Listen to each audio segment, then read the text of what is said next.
Game 2. The Baltimore Orioles versus the New York Yankees.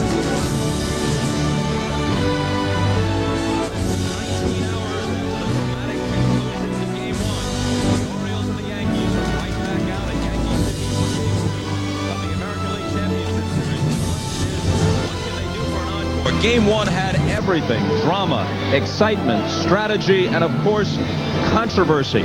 Against the wall in right field in the 8th inning, Tony Tarasco reaching up to catch what he thought was a catchable fly ball off the bat of Derek Jeter when a young fan reached out and touched it. Now this young fan finds himself, at least in many quarters, the toast of New York City, on the cover not only of the tabloids but even of the august New York Times.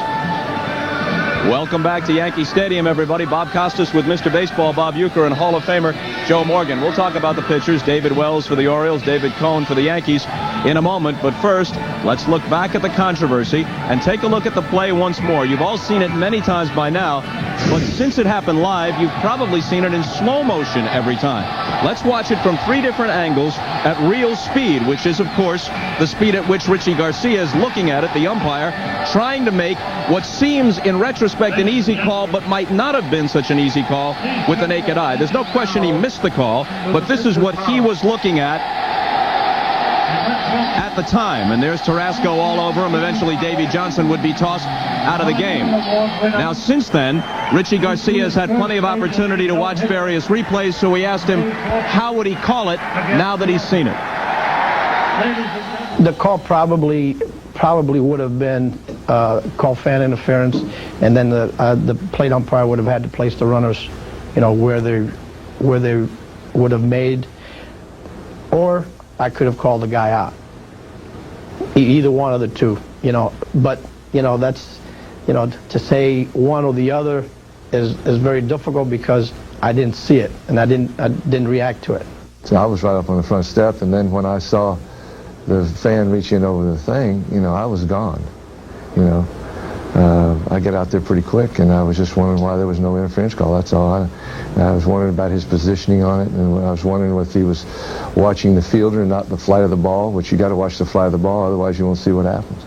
The funny thing about it is I'm the one that brought it up. I'm the one that spoke to security before the game, and I said I want to make sure that the people are not allowed to stand there. They're not allowed to walk in that area during the game. If I was 12-year-old and I was at the Yankee Stadium, the ball was coming my way, I would do everything in my power to try and catch the ball. In the same breath, you don't make the kid out to be a hero, but you don't down him for it. It's just something that happens. I'm telling you, coming years, we're going to have a lot of gloves out, and a lot more than 12-year-olds. There's going to be a lot of gloves hanging all over the fence.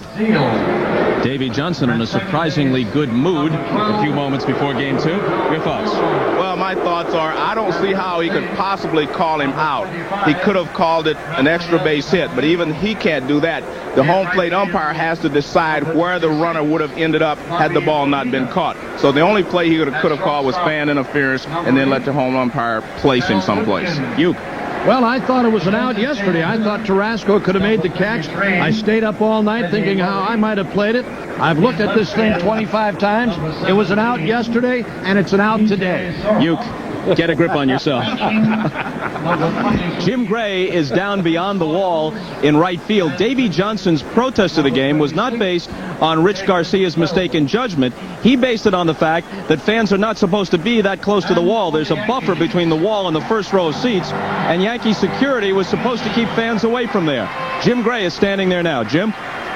All right, thank you very much, Bob. This was the scene last night. All the confusion. Young Jeffrey Mayer stuck his glove out. The ball hit it, and then there was complete pandemonium. Well, the Yankees in Major League Baseball have taken some additional procedures today to try and prevent this from reoccurring. They have added 15 security guards all along the outfield wall, both in left field and right field. You cannot enter or exit the stadium except for in between innings. There's about a 15-foot buffer zone. If you try and come up here with your glove and interrupt play in any manner, they're going to take the glove away from you and put these around your arms. So the security precautions that are in place today is what the Orioles had hoped for yesterday, and the Yankees are trying to guarantee today. Bob? Jim Gray, always the enterprising reporter, bringing props along with him. Let's just hope the security guards aren't anxious for a souvenir and they don't try to reach out and make a play. We're back with the lineups, the pitchers, and the first pitch in a minute.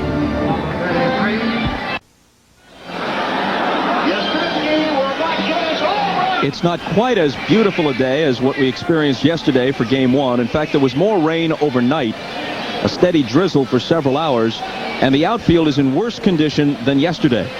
Game time temperature 63 degrees. The lineup for the Orioles is exactly the same as yesterday, except for the number 9 spot. Chris Hoyles catches and bats ninth.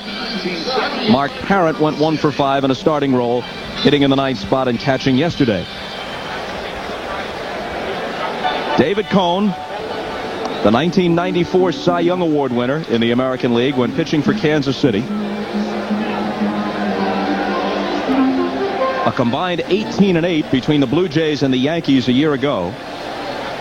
7-2 this year. But those figures are misleading. Much of it compiled before mid-May, when an aneurysm just beneath his right armpit sent him to the disabled list. Most people thought at least for the rest of the season, and they wondered about the rest of his career. Remarkably, he was able to come back and throw 7 no-hit innings at Oakland on Labor Day. But since that appearance, his earned run average is almost 6, and he really has not been in a groove since then, Joe. Well, the one thing that he did do last time, Bob, he started the game off strong. He was throwing his fastball, tailing it in, and he had a good slider. Once he got a couple of men on base, he started to struggle. He went through 3 innings without a problem, but when he got men on base, he struggled. And I think that's something we have to look for today. The defense behind him now. And we've talked about the fact that Paul O'Neill has not had a base hit in the playoffs, but the real key is his defense. He's not running well, which puts a lot of pressure on Bernie Williams in the balls, on any balls hit to right center field. So he could hurt them defensively more than he has hurt them offensively. Joe Torre said he gave consideration to starting Darryl Strawberry in right. Number 9. I think that was good consideration. But Straw will come off the bench if he plays at all today. Cecil Fielder is the Yankee DH. Brady Anderson, 50 homers for the year, 3 in the postseason, including 1 yesterday off Andy Pettitte.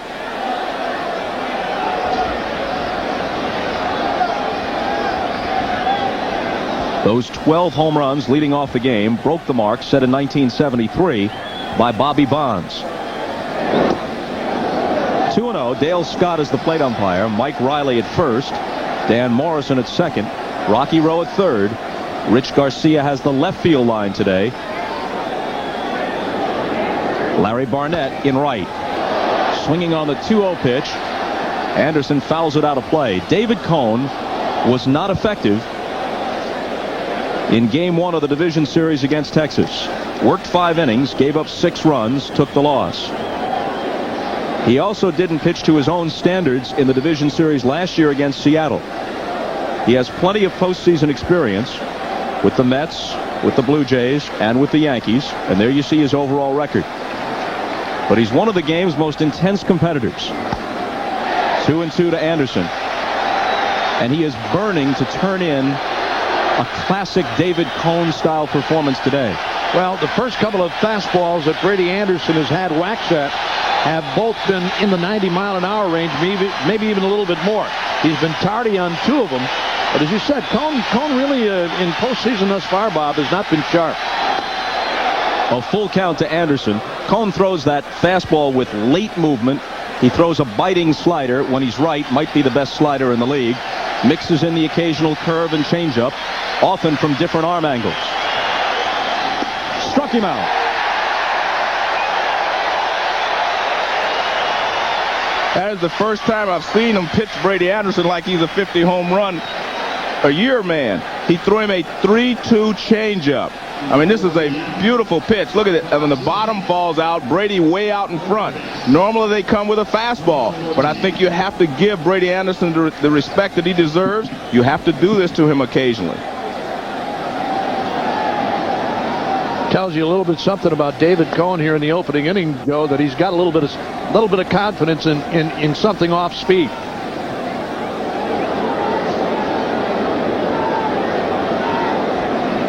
So Anderson is dispatched to the dugout. Zeal steps in. A called strike, 1-1 to him. 1 for 6 in yesterday's 11-inning game. 25 homers and 99 RBIs combined between the Phillies and the Orioles this year.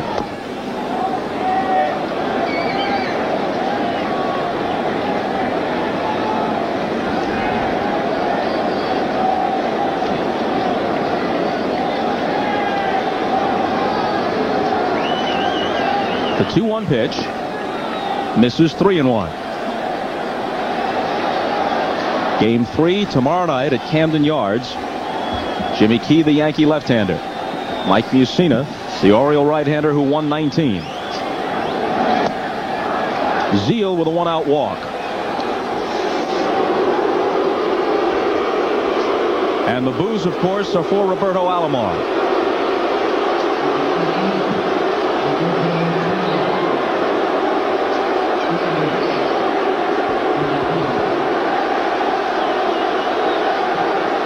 This will not only relent, but will be replaced by cheers when we get to Baltimore. But as long as the Orioles stay alive in the postseason, he's going to hear it in every opposing ballpark. Tough day yesterday. 1 for 6 with 3 strikeouts plus an error. Rolled foul. Although, Joe, he made a couple of very fine plays in the field. Well, he made 2 real nice plays. One, he retired Cecil Fielder on a smash up the middle. The other, he just made a diving stop. He was not able to get Jeter, but he made a fine play. He's never really solved David Cone. 8 for 47 in his career against him. That's 170.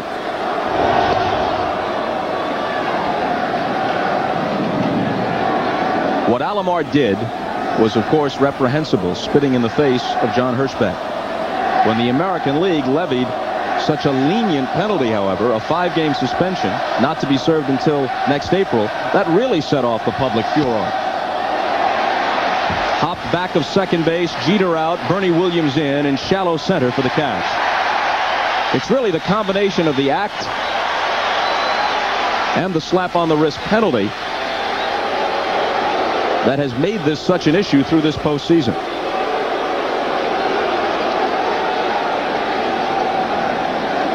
And which has refocused attention on the issue of the whole relationship between players and umpires, and has led to an announced summit next month in Phoenix called by Acting Commissioner Bud Selig, involving management people, players' representatives, and umpires, to establish what Selig has referred to as a code of conduct, and maybe to codify how penalties will be meted out, in what fashion, what the appeals process will be.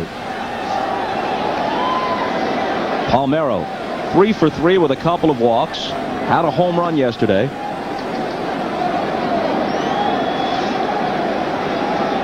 One of the game's unsung great players. In Chicago, overshadowed by Ryne Sandberg. In Texas, overshadowed by Nolan Ryan. To Baltimore, where there's Cal Ripken and others. But year after year, look at the numbers. One of the best pure hitters in baseball. Zeal at first with 2 out. 1-1. Talked yesterday about his play at first base too, Bob. He's a very fine fielding first baseman, and a guy who always seems to get the job done. And we've seen him do it many, many times. Runner at second base. He's one of those kinds of hitters, despite the fact that he's got power, is willing to give himself up to try and pull a ground ball anyway to hit something on the right side to move a runner.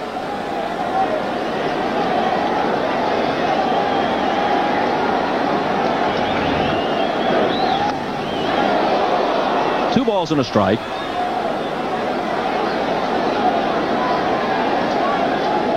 The one thing I think the Yankees are going to make sure of, and that is that they stay away from Palmeiro. What they will do is come off the plate inside if they get ahead in the count. But they do not want him to be able to pull pitches on the inside part of the plate.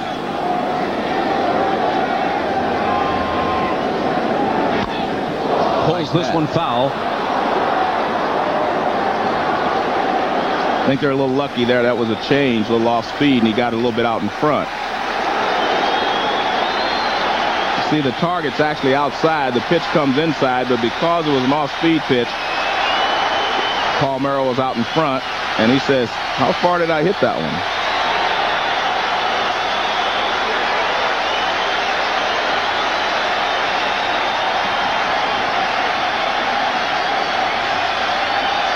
Zeal inching away from first, and the 2-2 delivery. The count goes full, so Zeal will take off. That was a splitter that time from David Cohn. You could see it really dive right at the end, Bob. Get a look at it one more time. You could almost see him from the center field camera. You could almost see him put that baseball, jam it in between his first two fingers, and then dropping low out of the strike zone. I wouldn't be surprised to see it again here, 3-2. There goes Zeal, and the pitch is rolled foul. And it got a piece of John Stearns in the first base coach's box.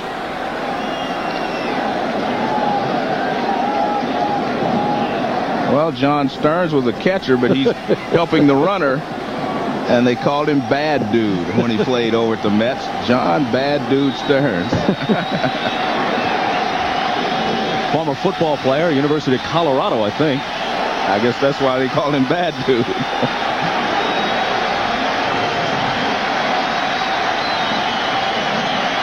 Another 3-2 pitch. And a walk. The second issued in the inning by Cohn. So an RBI chance for Bobby Bonilla now. Well, this is what Joe Torre is afraid of. You cannot help the Baltimore Orioles by putting men on base, because someone will pop it out of the ballpark. And you can see this is clearly off the plate inside. If you help them, you're really asking for trouble.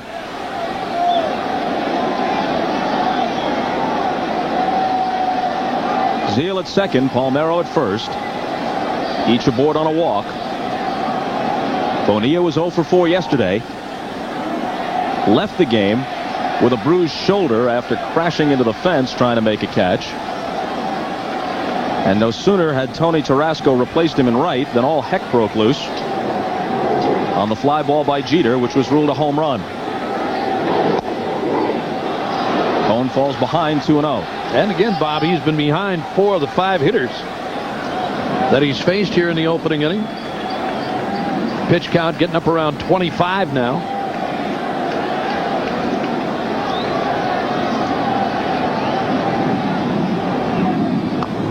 Check swing foul. Speaking of pitch counts, Mariano Rivera, yesterday's winner, threw 40 pitches in 2 innings of work. And Joe Torre told me before the game, there is no way Rivera pitches today, regardless of the game situation. Now remember, had there not been a rainout on Tuesday night, today would be the off day for the short trip to Baltimore. Rivera just a spectator, apparently, for Game 2.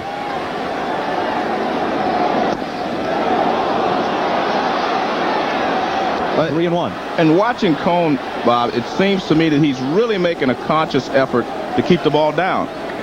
We have not seen a pitch above the belt. He's missing low, or he's missing off the plate low. He is making a conscious effort to keep the ball down on these Orioles hitters. I think he should. And now the bases are loaded on 3 first-inning walks. But David Cohn, one of his better pitches is the high fastball. I mean, he can get away with having them chase fastballs out of the strike zone and up. But he is making an effort to keep the ball down. So I think when he's concentrating so hard, I think it's like throwing darts. He's keeping the ball down. I think he has to just let the ball go because he has good stuff. And there you see Joe Torre saying, now the bases are loaded. Now where does he go? Loaded for Cal Ripken with Eddie Murray on deck. Except for that one miraculous start against Oakland, he really has not resembled the David Cohn we've come to know over several seasons since his return. Ball 1. You know, and in talking with Joe Torre during the series against Texas, Bob, he said that more or less this is kind of a spring training season now for David Cohn. Following the surgery, coming back, trying to get himself in gear again. He said it's starting all over for him.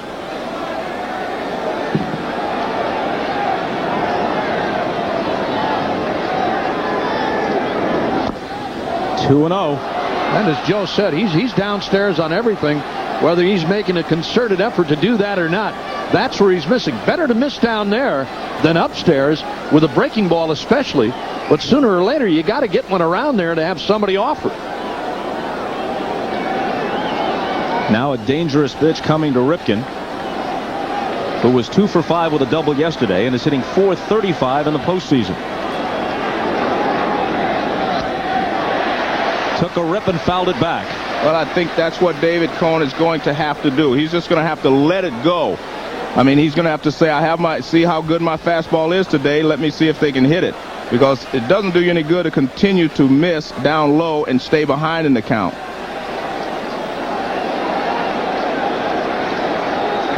And he has had some success against Ripken in his career. Ripken is 2 for 21. The Orioles with the bases loaded and 2 out on the top of the first, and a 2-1 pitch coming from Cone to Ripken. Misses, 3-1. Girardi held it there in hopes of getting the call from Dale Scott. Well, here's that last offering on Ripken. And again, it's low. It's a good call by Dale Scott, despite what you hear from the fans here at Yankee Stadium. The pitch was downstairs. That's his 29th pitch in the inning. And a pitch away from walking a run home. And this ball is a bullet to left, but foul. Well, he was sitting on a 3-1 pitch, but couldn't straighten it out. Well, he got lucky there, meaning David Cone. He should have thrown that same pitch 2-1 when there was a little doubt in Ripken's mind. There's no doubt in Ripken's mind that he's going to get a 3-1 fastball. He just happens to get out in front of it and pulls it foul. Zeal from third, Palmeiro from second, Bonilla from first. They'll all be off on the 3-2 pitch.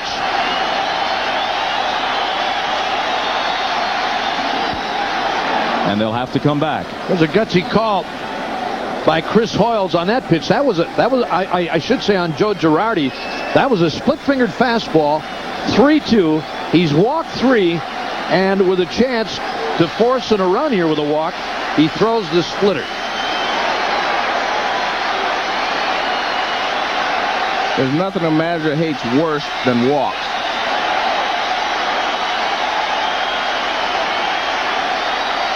Another 3-2 pitch, and a drive down the left field line with Raines in pursuit, and a foul ball again.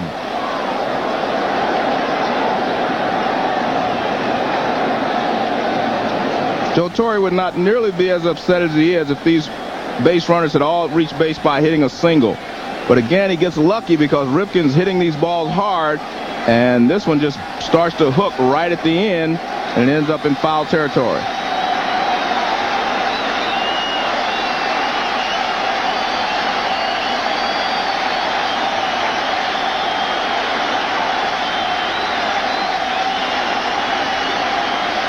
Joe Torre's starters have frayed his nerves in this postseason, but his bullpen has saved him time after time. He really hasn't gotten an outstanding start yet through 5 games from any of his starters. This is in the air to center. Bernie Williams has it. You can almost hear the sigh of relief all over Yankee Stadium. 3 walks. None of them come home. The Orioles leave the bases loaded, and the Yankees come up in the first. David Wells will face this batting order for the Yankees. Jeter, who hit 9th in Game 1, moves up to the top against the left-hander, followed by Raines and Bernie Williams, who is emerging as a star on the national stage of this postseason. Cecil Fielder, the cleanup man, in DH. Tino Martinez at first base. Mariano Duncan up to the number 6 spot, with the struggling Paul O'Neill dropped to 7th. Charlie Hayes in favor of Wade Boggs, or instead of Wade Boggs, at third base against the left-hander, and Joe Girardi bats 9th and catches. And David Wells, a hard-throwing left-hander with a pretty decent breaking ball. Change of pace from time to time. 13-5 in his career against the Yankees. 1-1 in 1996. Jeter was 4 for 5 yesterday. Cuts and misses. The defense behind Wells. Surhoff, Anderson, and Bonilla left to right. Zeal, Ripken, Alomar, and Palmeiro on the infield. Chris Hoyles doing the catching today. And David Wells pitching. A ball and a strike. The sun is shining brightly now. Today's start an hour earlier than yesterday. And the sun, especially in left field, could be a factor. You're right, Bob. And in watching the Yankee outfielders in the top half of the inning, Raines particularly, looked like he may be having problems out there. A liner to right center. It drops for a hit. And Jeter, who was batting .500 for the postseason before that at-bat, continues to sizzle. Well, David Wells doesn't waste any time normally. He will come right after you. He makes you swing the bat. He uses his fastball, and this is a fastball. He gets too much of the plate, almost in the middle of the plate and down. And Jeter does what he does best. It's line drives to right center field and right side of the diamond. When Jeter got aboard in a situation where he could run yesterday, he immediately took off and stole second. With the exception of Mike Mussina, all of the Orioles starters are relatively easy to run on. And neither Parent nor Hoyles had a particularly good percentage throwing out would-be base stealers. Not going, and a strike to Raines. He doesn't think so.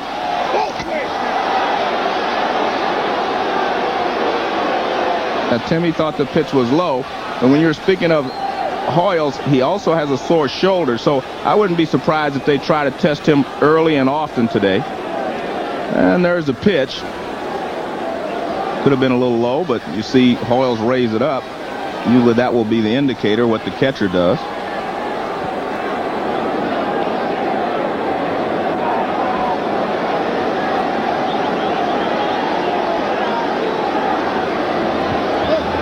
Tosses over to first. He has a reputation as a Yankee killer. 13-5 for his career against the Yankees. Used to be with the Blue Jays and the Tigers, then over to the National League for a while before coming to Baltimore. 9-1 for his career in this ballpark with an ERA under 3 at Yankee Stadium. Left-handers in general are thought to fare better here, and Wells in particular has done well.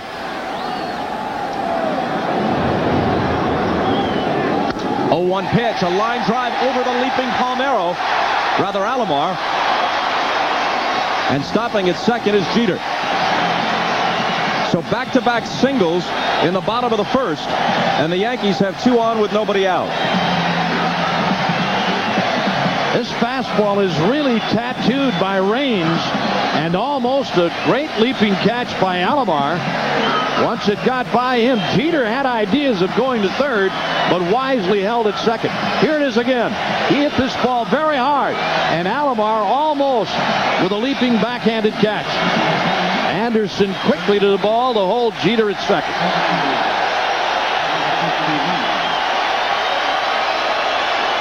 And a hero's welcome for Bernie Williams. The game-winning homer in the 11th, the towering drive into the second deck in left, was his 4th postseason homer, as you see, in 5 games.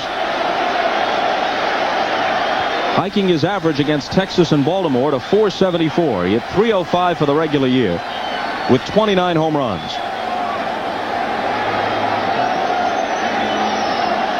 2 of those 29 homers were hit off David Wells.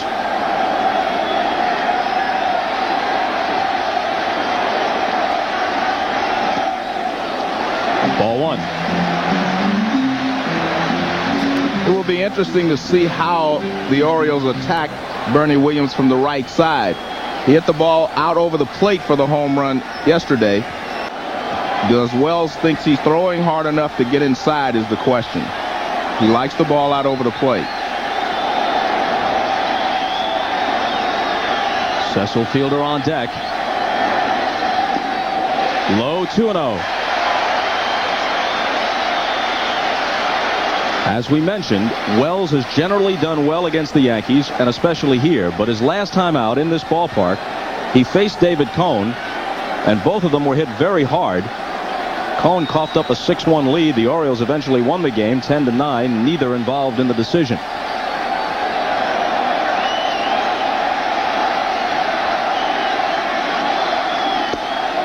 There's a called strike.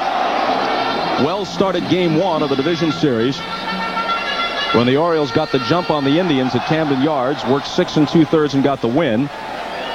Worked 7 innings to a no decision in game 4. A game the Orioles eventually won in 12 at Jacobs Field to wrap up the series.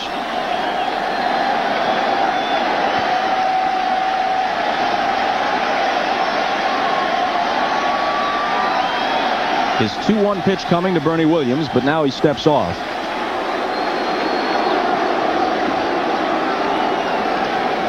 Wells was just 11-14 for the season. And his ERA was 5.14.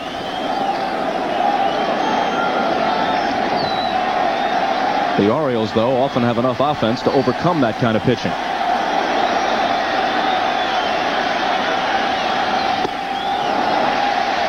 Three and one. You know, in difference to Andy Pettit, who we saw yesterday, David Wells is one of those left-handers that has that rider that'll run away from a right-handed batter, which normally all left-handers do have. We talked about Pettit yesterday because he threw so many cutters in that game, balls that run into a right-hander, but Wells has that fastball that'll run away.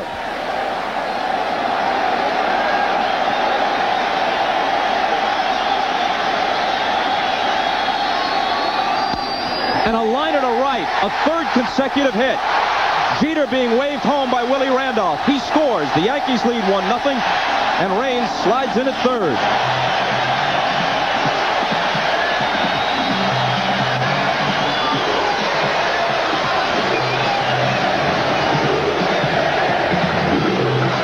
As I said before, he likes the ball out over the plate. You can see that pitch is out over the plate, and he lines it to right field for a base hit.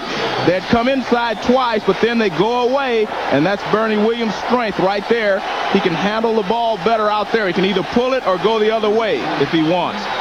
And this is good base running here by Jeter. Right away, he's off and running. He already knew how deep Benil was. He knew where Alomar was playing. He did not have to wait for the ball to go through the infield. 3 straight singles, all of them hit sharply. Now Fielder, 8 for 21 lifetime against Wells. Half of those 8 hits for the distance. 4 homers against him for his career. And a called strike. Cone walked 3 in the first and escaped. The Orioles left the bases loaded. Wells yields 3 straight singles and is burned. A run home and maybe more. First and third, nobody out. Wells will continue to come after you until you knock him out of the ball game. All the hits have come off of fastballs. A bouncing ball to Alomar. Short hops it, flips to Ripken for 1. Lots of time with Fielder running to complete the double play, but Raines scores to make it 2-0 New York.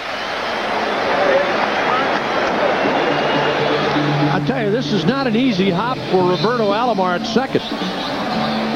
This is another one of those in-between hops. We saw about 4 or 5 of them in yesterday's game. Watch this ball. That's not an easy hop for him. That's not that short hop.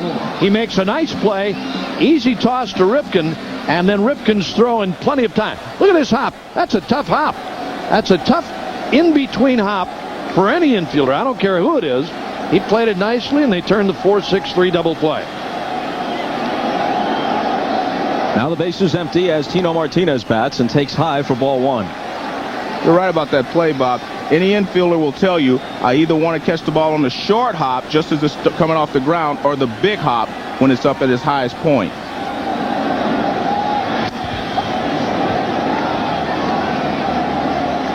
Just like yesterday, the sun playing peekaboo from behind the clouds.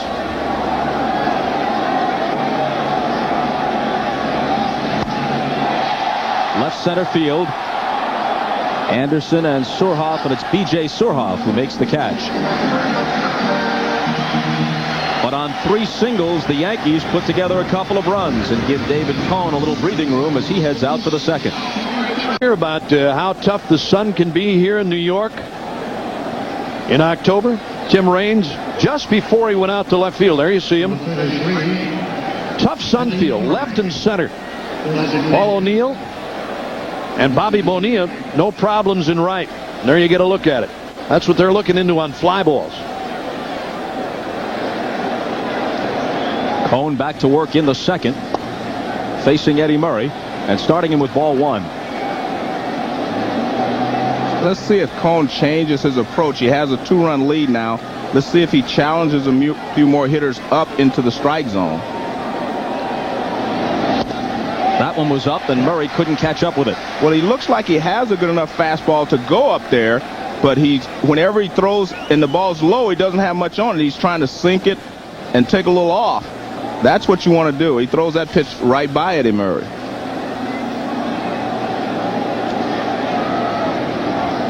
Here's the 1-1. And that's out of play. Murray has homered 3 times in his career against Cone. Well, that's the Cone that I think can be more effective, using the fastball up and then going to the splitter or the change. You get them looking to speed up their bats to get to the fastball, then you can throw the change up or the splitter and get them to chase it down low. Fouled off, and it holds at 1-2. He's got that little diving fastball, Joe, and that splitter that runs down and away. He can turn that fastball over to a left-handed batter. I think that's what it was to Murray that time. Previous pitch, the splitter. This time, there you see the rotation on that ball. That's that sinking fastball that he'll throw away from a left-handed batter. One more time. Down and away. Murray reaching for it. Another 1-2 pitch. And a check swing foul. At age 40, Eddie Murray hit .260 with 22 home runs and 79 RBIs. And reached the 500 home run plateau. Stands at .501 lifetime right now.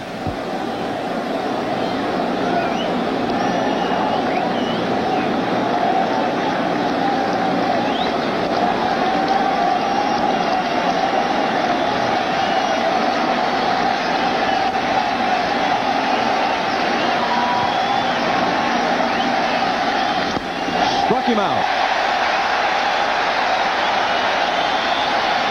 Second strikeout for Cone.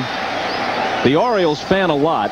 They went down 10 times in an 11-inning game yesterday, but in Game 4, which lasted 12 innings in the division series at Jacobs Field against Cleveland, overlooked in all the excitement of the upset by the wild card Orioles over the Indians, the Orioles fan 23 times in a 12-inning game.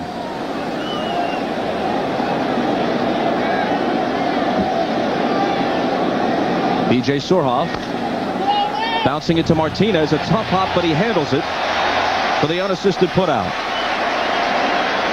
Another nice play there by an infielder. Martinez has gone 82 games from the regular season without an error. He had 82 straight games to close the season without making an error. Now watch. See, he charges this. He gets it on the in-between hop, too, though. They're catching him in-between hops. Again, that's the toughest hop. The short hop is what you want, or the big hop. But they're fighting it and taking it on the in-between hop. And a lot of times when a guy throws a sinker, you do not really have a choice because the ball has so much overspin on it. Now Chris Hoyles. A lineup where the number 9 hitter has 25 homers and the leadoff man has twice that with 50. In fact, in this lineup, B.J. Surhoff, who was just retired by Cone, has the lowest home run total, and he has 21. These 9 hitters combined hit 258 home runs this year. If you're scratching your head, since the Orioles had a record 257 as a team, you got to figure in Murray and Zeal's totals from other clubs, which didn't count toward the Oriole team total. Hoyles rolls out. In contrast to the first, it's an easy second for Cone. 2-0 New York. Derek Jeter with the 8th inning home run, thanks in part to this young man, 12-year-old Jeff Mayer, whose seats have improved considerably from down the right field line to just above the Yankee dugout. There with his sister and his parents. We're told they are guests of the New York Daily News. He is the toast of the town.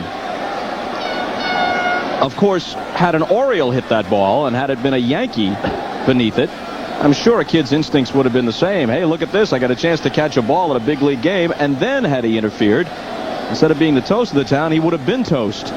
He just told his sister, hey, be quiet. If it wouldn't have been for me, you wouldn't even be here today. Backhanded by Ripken on the Duncan roller. Long throw, got him.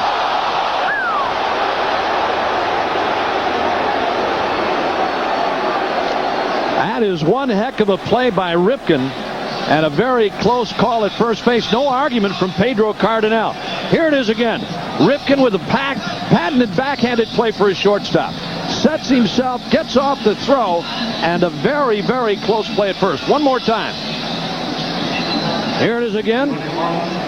Backhanded play, long throw. I'll tell you what, tough play at first, tough call there. And to be honest about it, I thought Duncan beat it. I agree with you. But who cares if I'm honest or not? He's out. Mike Riley's opinion, the one that counts. 1 out in the second for O'Neill, who taps it foul. One more look at it. This is a close play at first base. It really is. It's a heck of a play by Ripken. He makes a nice backhanded play, the long throw, and it looked to me like Duncan beat it. Well, the surprising thing, Bob, is that Jose Cardinal did not argue, the first base coach. Yeah, he didn't say a thing, Joe.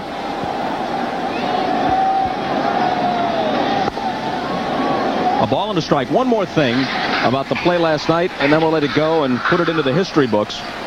The kid is apparently a winning youngster, has a nice smile, excited about it all. He's been on all the talk shows this morning.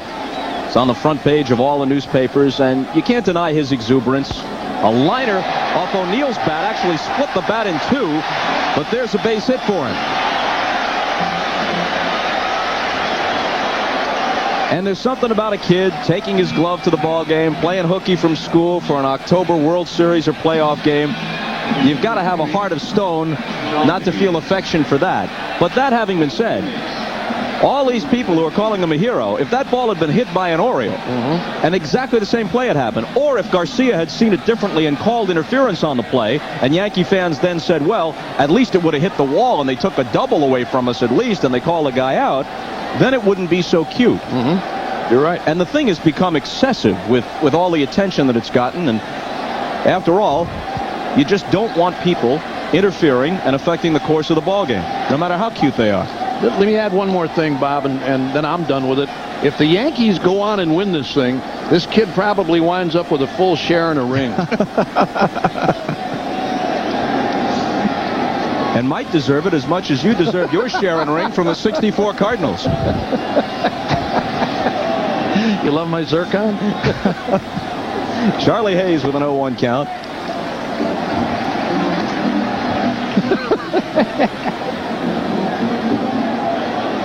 Well, maybe that base hit that Paul O'Neill just got will help him for the remainder of the season. That sometimes that first hit is always the toughest. And I'm speaking from experience. Dropped an 0 for 12 on him once in a series. What series was that? The Pirates, 79. I'm sure there are others. Off-speed pitch in for a strike. Okay, I lied. One last thing about the play yesterday. Oh, we knew that. It's so typical of sports in the 90s that the kid, who in another setting might have been a Norman Rockwell type character, now is on every talk show, might be hiring an agent for all we know, and the guy who took the ball away from him, little Jeff, didn't wind up with the ball, and now says the ball is for sale. It's very valuable. He wants to find out what the market is for it. Innocence lost, and Charlie Hayes gone.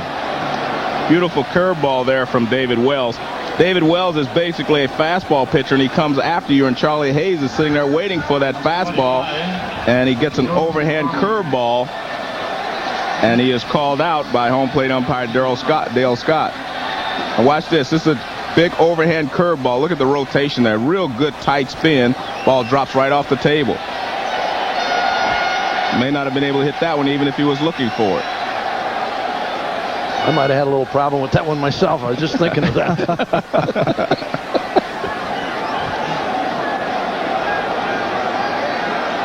So here's Girardi. 2 down and O'Neill at first. Yankees lead at 2-0 bottom of the second. Girardi hit .294 for the year. Alomar to Ripken, and that'll do it in the second. After 2 at Yankee Stadium, game 2 of the LCS. Yankees 2, O's nothing. Its overhead shots are courtesy of the Goodyear Blimp Stars and Stripes, based in Pompano Beach, Florida. At the controls is Captain Larry Chambers from Lighthouse Point, Florida. Here's what I want to know. If there are consecutive games in the same city, why do they bring a different blimp in? These things move at about 2 miles an hour. Wouldn't it just make sense to let the first one just stay up there for a while and refuel? Why are they running a relay race with these things? I guess you need hours. Maybe there's a daytime blimp and an evening blimp. Before the game was over last night, it was dark here, remember? They have their frequent flyer miles the same as anybody else. They build up. They get frequent flyer hours, not miles. Top of the third, top of the order, and Anderson swings on the first one from Cone. and it drifts into the seats. It's too early to say, but Cone worked a very quick second. He threw 33 pitches in the first and just 9 in a 1-2-3 second. And maybe, emphasize maybe, the Orioles let him off the hook when they had a chance to do some damage in the first, and now have given him a chance to settle in. I'm going to watch him when he gets up around 80 pitches, though, Bob, if he continues to throw well, because that's about the point he had problem last time. The 0-1 to Anderson is in there. I'm sure if he got up around 80 pitches, Joe, and the Yankees still had the lead, Joe Torre would be awfully happy today. Right. And again, it's early. We're only in the third, but from the appearances here, his fastball has got some pop on it today, and he's thrown a couple of very good curveballs. A ball and 2 strikes. We told you yesterday about Brady Anderson's quantum leap. Last year at 16 home runs, previous career high 21, and then all of a sudden 50 this year. His manager can relate. Davey Johnson hit 43 home runs in 1973 for the Braves as a teammate of Hank Aaron. Never before or after hit more than 18 in a season.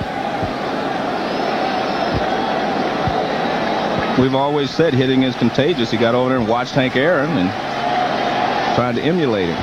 Darrell Evans also hit more than 40 for that team that year, along with Aaron. Girardi back for a look, and it's on the screen.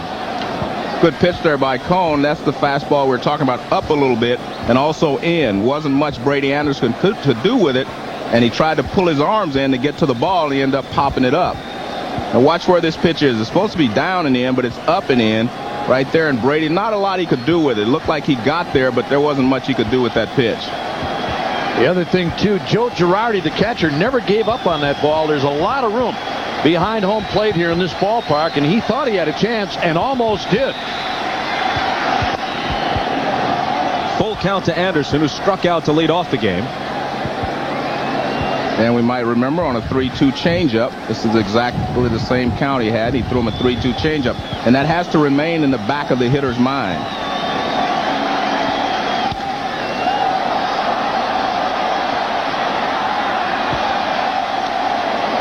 Reaches the upper deck, but a couple 100 feet foul.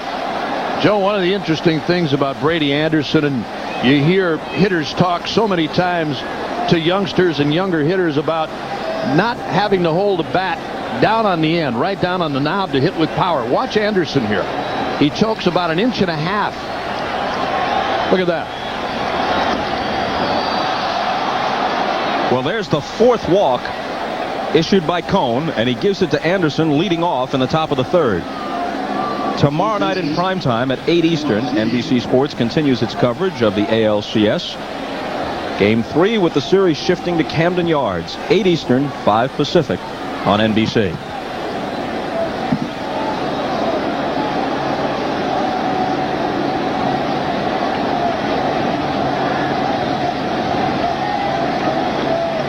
Todd Zeile, who walked his first time,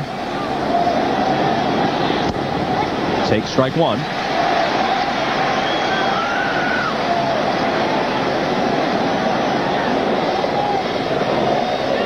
Gazing down at third base coach Sam Perlazzo. John Stearns on the lines at first. Perlazzo and Johnson were together in both New York with the Mets and in Cincinnati. Well, this place is teeming with guys who have Met connections. Strawberry and Cone. Gooden in uniform, though not active. Dwight Gooden was 11-7 for the year, including a no-hitter, and did some fine work at midseason for the Yankees. Then his arm went dead late in the year, so he's not on the postseason roster. Eddie Murray, Bobby Bonilla. There's Doc Gooden. Doc was given the honor of throwing out the first ball today.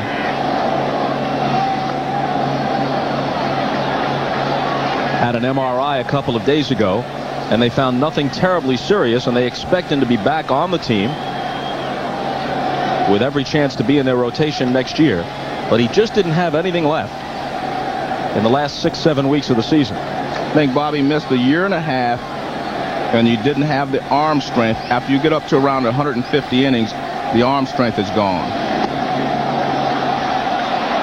2 balls and a strike to Zeal, and Gooden was very understanding about it. He said, I agree with Joe Torre's decision. Right now, I'm not throwing well enough to help the team, and I wouldn't put me on the postseason roster if it was my decision either.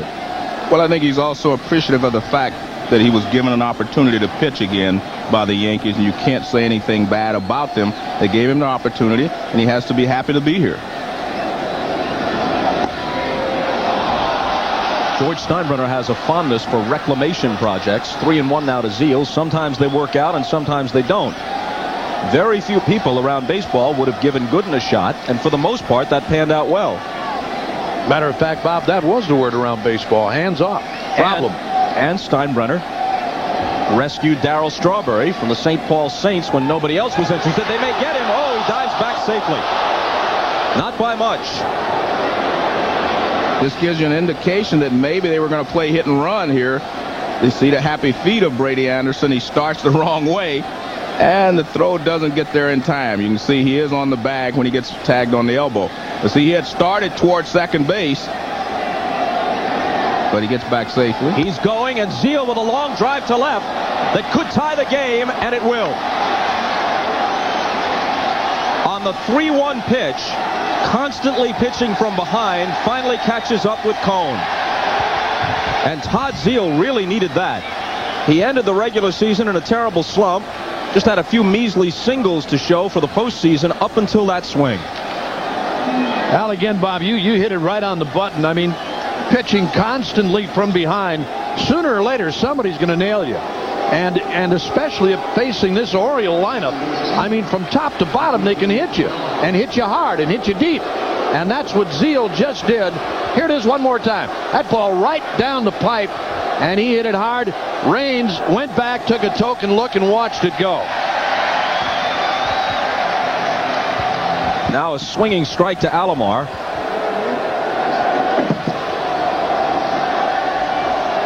Who flied to center his first time up. Greeted by boos each time, but not quite as loud with each passing at bat. The fans here losing some of their taste for it.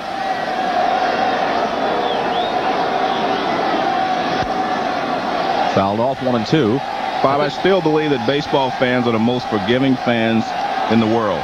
I mean, even after the strike, even after no World Series, the fans were willing to come back and support baseball.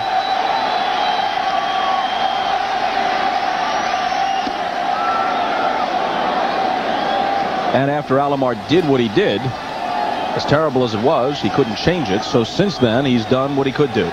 He withdrew his appeal. He issued an abject apology.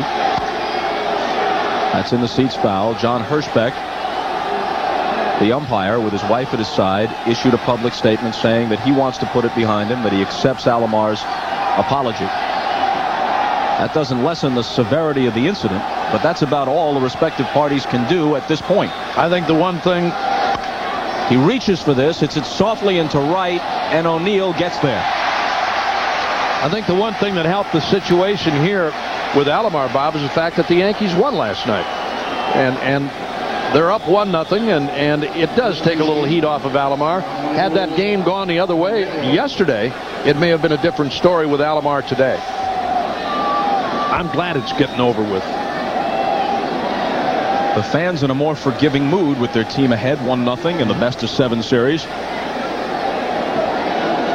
Did O'Neill look suspect to you going after that ball in right field, Joe? Yes, Bob, I was going to make the point that he just barely got there, and that was a routine play for a normal right fielder. I mean, this is a routine play. I mean, it just seemed like he was going to coast in and get it. But watch, right at the end of it, he seems like his legs start to bother him a little bit. See, that's a routine play. But see, right there, he ends up leaning for it. He should have been standing under this ball. But again, as I said in the opening, defense is where he may hurt them the most. 1-1 to Palmeiro. 2 runs home here in the top of the third to tie the game at 2. A walk to Brady Anderson on a 3-2 pitch. And then a 3-1 shot off the bat of Todd Zeal into the lower stands and left to tie it at 2 apiece. Then Alomar flies out. And now the count 2-1 to Palmeiro. Bob, with a little rain here this morning, and you touched on this earlier, I wonder if the outfield is a little more soggy than it was yesterday. By all accounts, it's in worse shape than it was for yesterday's Game 1, which had been preceded by a day of torrential rain. It did rain for many hours overnight, although not nearly as hard as it had Tuesday night, which forced the postponement of the scheduled Game 1 Tuesday. But it's a lot softer today for Game 2.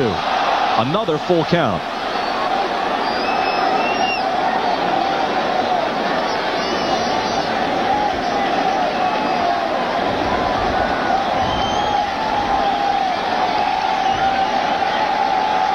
Well, you said you wanted to see him at 80 pitches. He's getting there in a hurry. He strikes Palmeiro out. That's his third strikeout to go with 4 walks. This is another change of pace from David Cone right here. Palmeiro way out in front. He's looking for a fastball, and Cone pulls a string on him. Watch it again. This is a very good change of pace. Well, it had to be a great pitch, Bob, because he took all the changeups that were low in his first at bat. Bonilla walked his first time. Fastball high, 1-0.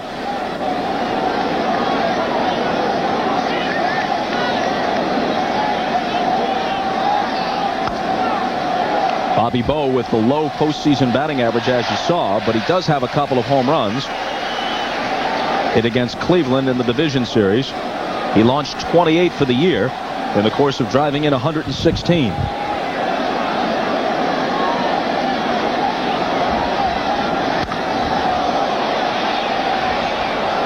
One and two. Here's another guy, Joe, that's such an anxious hitter. I mean, a guy that's up there and really wants to drive the ball. Another situation where you may see Cone, and not a bad pitch either, go to a changeup with that splitter again, but a change of pace down low and away, because this guy loves to hit. I mean, he wants to hit you deep every time he's up there. Lays off, 2 balls and 2 strikes. Side note to last night's controversial play, they had a controversial call in the ball game that in Baltimore, and he hit a grand slam after a walk. Well, Cone again pulling the string, records consecutive strikeouts to end the inning, but he gives up 2, and it's a brand new game. Earlier, Joe was talking about the troubles Paul O'Neill might be having in right field. Bernie Williams, who might have to cover more ground as a result in center, is well aware of it. Here's Bernie.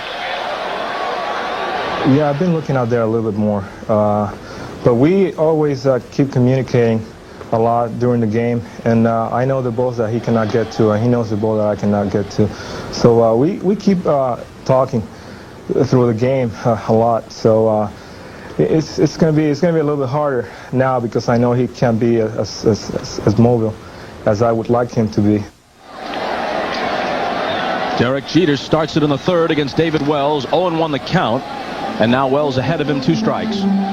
You know, and looking at that replay again with Paul O'Neill in right, you could actually see mud coming up out of his shoes and almost water to a certain extent out there. So it really must be soggy and treacherous.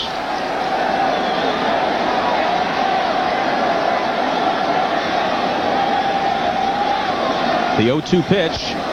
A fastball in on his hands, lifted into shallow left. Surhoff in, Ripken out, Surhoff for the catch. Surhoff told us before today's game that the fly ball off the bat of Tim Raines, which he lost in the first inning yesterday, actually got lost in the clouds. He looked up into a cloud, and the ball was against the background of that cloud, and he couldn't pick it up.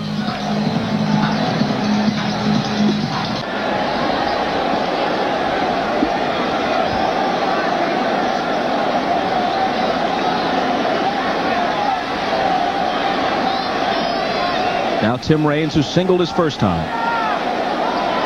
Yankees got 2 in the first. 3 straight singles started the inning against Wells. The Orioles came back and evened it on Zeal's homer in the third with a man aboard. Let's take another look at this play in right field. Now watch this camera work. We'll get a chance to watch. Now watch the top of his glove. The ball actually hits the top of his glove before it goes in. Look at that. Great picture there. 2-0 to Raines. Tim hit 9 home runs this year, all of them left-handed.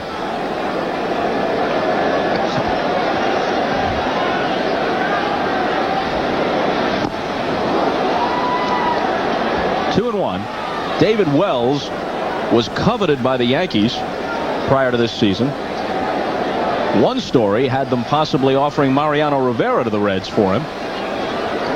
When they didn't get him, they went out after Kenny Rogers as a free agent. His opponent today, David Cohn, was the focal point of a big bidding war between Peter Angelos and George Steinbrenner, two of the most free-spending owners in all of baseball. Could have shifted the balance of power in the American League East, but Cohn opted to stay with the Yankees. These two clubs have the 2 highest payrolls in baseball. In fact, the 4 remaining teams vying for the World Series, in the air to right, Bonilla going back, shy of the track, reaches up to make the catch for the second out. The 4 remaining teams, the Yankees, the Orioles, the Braves, and the Cardinals, have 4 of the 5 highest payrolls in baseball. The Yankees are first, the Orioles are second, the Braves are fourth, the Cardinals are fifth, and the Indians, who had the best overall record in the American League, were third. So when they say that you can buy a pennant, and when they say that the poorer teams cannot be competitive, even if that wasn't always true in the era of free agency, even if the Players Association for many years had a better point than the owners, it may now have reached the point, until some reforms kick in, where the clubs in the smaller markets cannot consistently contend. And really the way you define a smaller market isn't so much city size, it's circumstances. Baltimore becomes a large market by virtue of Camden Yards. Cleveland might as well have been a small market when they had the lousy ballpark. When they got Jacobs Field, they became a big market.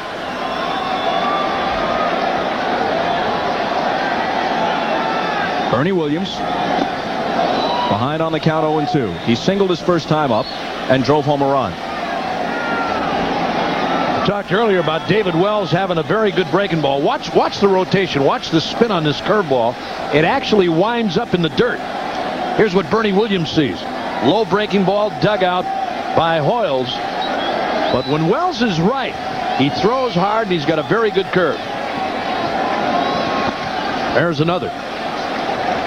You know, Bob, to finish up a little story on David Wells, when he was pitching with the Blue Jays, it was surprising that he left there in the first place, but he and Cito Gaston didn't see eye to eye on a number of occasions. And I remember a particular game in Milwaukee where Gaston left him out in the game.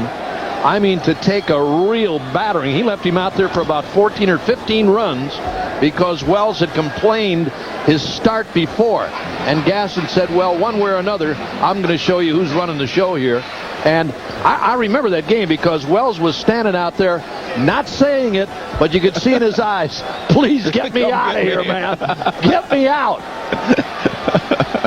Every time I watch this guy pitch, in the back of my mind, I think this is the way Oscar Madison would dress if he was pitching in a game. Or Mickey Lolich. Yeah, somebody. No. But that's the way he always is. Always. Got that big old uniform top, loose fitting. Well, kind of a throwback guy. He says, hey, look, I'm not going to hit the Nautilus machine in the offseason. The offseason is for hanging around with my friends, and I'll get myself into reasonable shape to pitch once we get down to Florida. Here's the 1-2 pitch. Fouled off. Wells grew up in California, but as an avid Yankee fan, idolizing Babe Ruth, who obviously is way before his time, but they say that in grade school and junior high, half the reports he handed in when you had to write a biography of a famous person, it was about the Babe. So perhaps he was just trying to reach the same sort of dimensions. Monument to the Sultan of Swat. And another 1-2 pitch. 2 balls and 2 strikes. I've always liked this guy. I mean, when you talk to him, he tells you anything you want to know. He doesn't hold back. I mean, if there's a problem with him personally, with a manager, I don't care what it is. He's out in front with you all the time, and he's always been that way. I've always liked this guy. I really have. 33 years old, 6'4", listed at 225. The other players call him Boomer. Boomer Wells. With 2 outs and nobody on in the third, the 2-2 to Bernie Williams, and the count runs out full. Game 2 is tied at 2. It took 11 to decide Game 1, and this fella did it, Bernie Williams, with a homer off Randy Myers. Davey Johnson, by the way, told us everybody, including Myers, who pitched an inning and 2/3 plus the at-bat by Williams, which ended the game, everybody available, because Myers threw only 16 pitches, in contrast to Mariano Rivera, who worked 2 innings for the Yanks, but had to uncork 40 pitches. Not only that, they're down 1-0.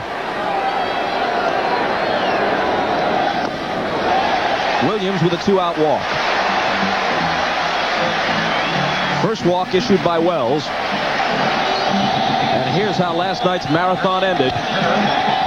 Myers leaves that slider out over the plate about letter high, and Williams just launches it, a towering drive into the mezzanine deck. The impressive thing to me, Bob, is he didn't even sneak a peek. He hit it, and usually you look down and trot a few steps, and then you want to see exactly how far it would go. But he just dropped his head and started that lonely journey around the bases. He's not a guy who you'd expect to posture. He doesn't strut. He's not an in-your-face guy. Cecil Fielder takes a ball. Are you trying to say Uke is? Well, Go ahead and say it. in Uke's Don't case, hold back. you know, if I were you, Uke, and I touched one off in a situation like that, I might milk it for all it was worth. That's where I found myself most of the time after I did hit one. Milking something. Off season. The 1-0 to Fielder. Popped into shallow right. Bonilla coming on. And the Yankees are done in the third. Still a 2-2 game. Back to the Bronx after this.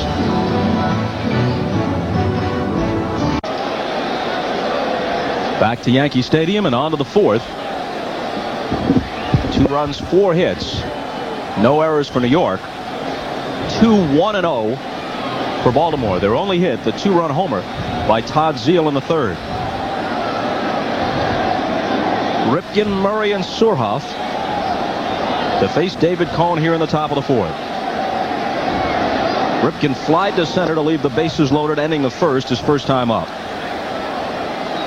Despite the fact that David Cone has given up only 1 hit, the Yankees have to consider themselves lucky. He's walked 4, and the only walk that really hurt him was the walk to Anderson leading off in the third before Zeile hit the 2-runner.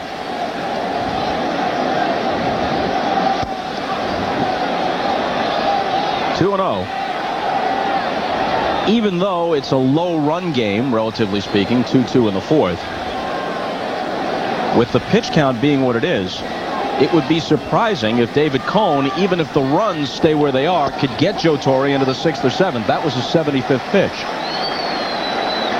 Well, he got out of a major jam back in the opening inning with the bases loaded when he fell behind on this guy, when he fell behind on Ripken, and then got him on the fly ball to center.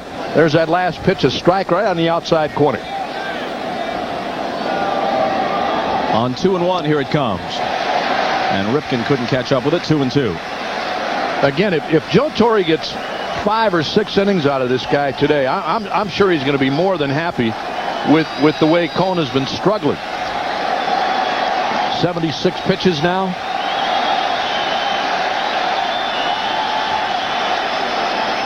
Joe and I talked earlier, 80 pitches, and he's near that mark right now. We're only in the 4th inning, and again, Rivera is not going to work today.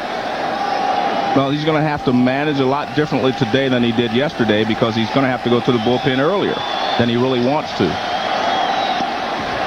And another full count. The 6th full count that Cone has worked to so far. Well, it makes Jeff Nelson and perhaps David Weathers all the more important before they can get to Wetland.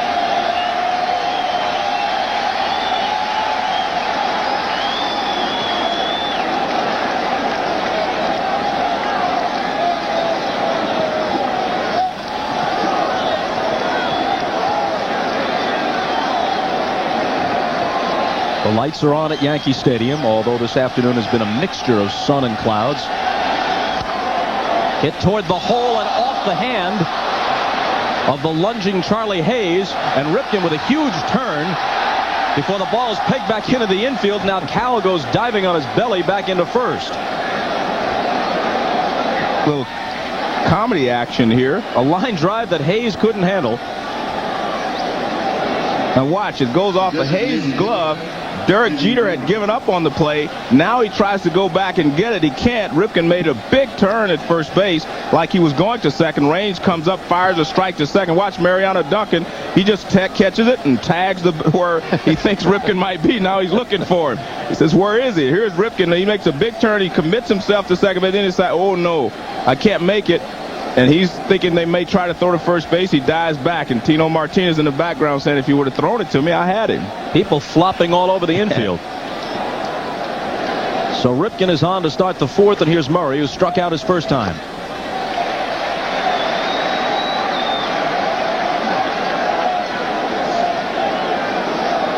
That ball that Ripken hit, Joe, it shows how strong he is. It was a breaking ball almost off the outside corner. And he turned it around and hit it past Hayes at third. For just the Orioles' second hit. But Cone has hardly been commanding. Lots of trouble with his control. Ahead of Murray, though, 0-2. He's actually pitched very well to Murray in that the first time up he set him up with a lot of fastballs and then threw the change. And now he comes back with a couple of off-speed pitches, and that's his 80th pitch. So we'll have to see how much he has left on his fastball from here on out. I know the Yankees are watching very closely. 80 pitches with nobody out on the fourth. And Murray lifts this one into shallow center. Jeter back, Williams in, and it falls between them, but they may get the force at second, and they do. Wow. As Ripken had to pull up, anticipating that it would be caught. Well, Jeter, who is very good at going back into the outfield with his back to the plate on pop-ups, had a similar misadventure with Tim Raines in left yesterday.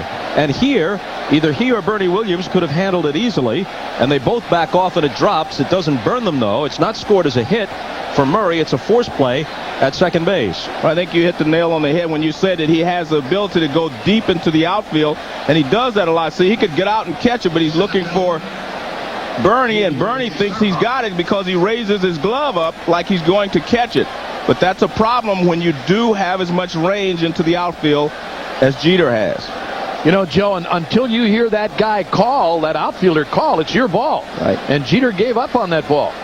I'll guarantee you we're going to see another meeting in the Yankee dugout between Jeter, Zimmer, and Torrey. Guys, let me ask you, does a fella's personality carry over in most cases to the field? Both Derek Jeter and Bernie Williams are very quiet. Neither strikes me as particularly assertive, although they both are stars already. This guy's going to be the Rookie of the Year, and Williams is emerging as one of the game's great players at age 28. But neither one strikes me as a take-charge type of personality on the field. Am I right? You're right, but the position that they play, both of them play, demands that they take charge. The ball bounces away from Girardi, and here is Murray cruising down to second.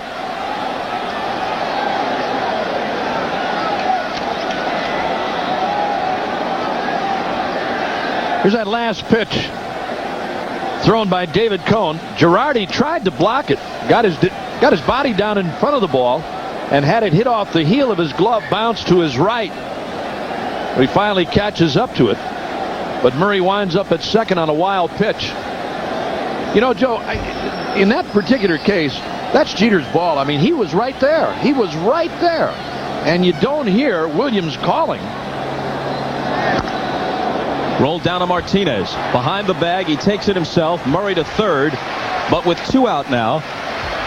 And it will be up to the number 9 hitter, Chris Hoyles. Let's watch the play in shallow center again. All right, let's take the shortstop and the center fielder here and see what happens.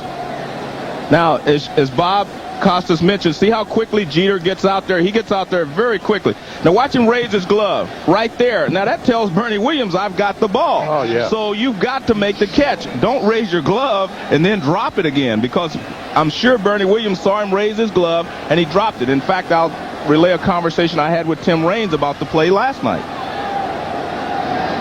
Well, Hoyle stepped out. Go ahead. Okay. He said that he was running in to catch it, and Jeter raised his right hand like he was going to catch it, and then he stopped and turned and looked at Tim. So it's kind of a similar situation. Down and away to Hoyles. Now, first base is open, but this is the guy he wants to get, the right-handed hitting number 9 hitter, with Brady Anderson and his 50 home runs waiting on deck.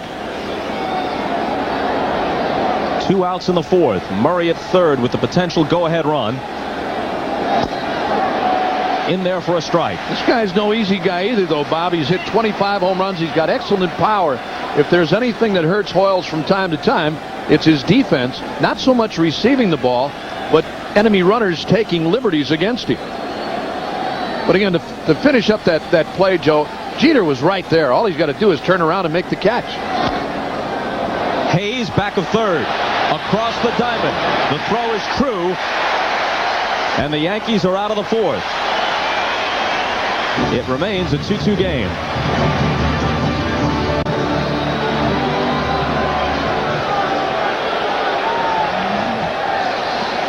Willie Randolph is kind of the infield coach, and you see he's the first one to come to see Jeter. But watch Willie says you go too far. That's exactly what he's saying. He's saying you're throwing the timing off of the outfielders. Either you go out and get it or you stop short.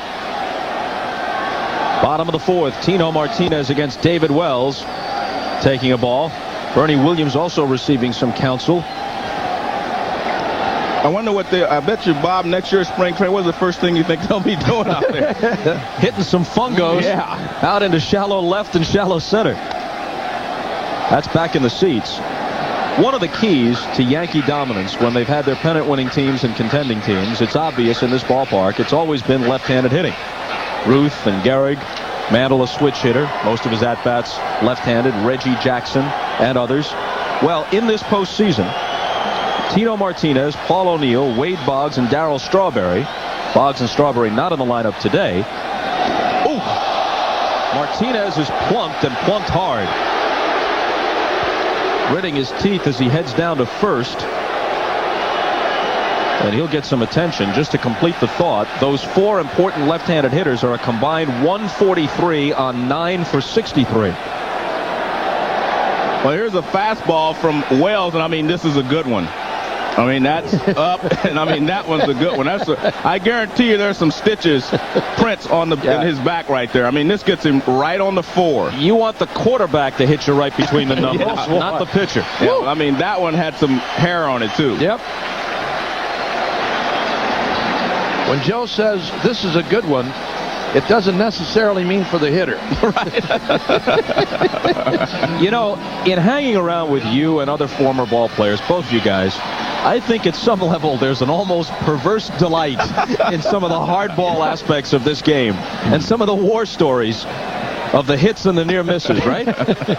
Well, it's all part of the game, Bob. It's been part of the game for such a long time, and not that you preach violence or anything else, but there is a certain amount of intimidation that goes with pitching and hitting, and that's a part of it. And I don't care what your personality is as a pitcher, if you're standing out there getting your brains beat out game after game, sooner or later you're going to start throwing at people and knocking them down and brushing them back and whatever it takes. 0-1 to Duncan, who was robbed of a hit on a terrific play in the hole by Cal Ripken back in the 2nd. Very close play at first. Duncan thought he was safe. I always thought it was a compliment for somebody to throw at me. I really did. I'm serious. I didn't like it too much when I was in street clothes, but a ball and a strike.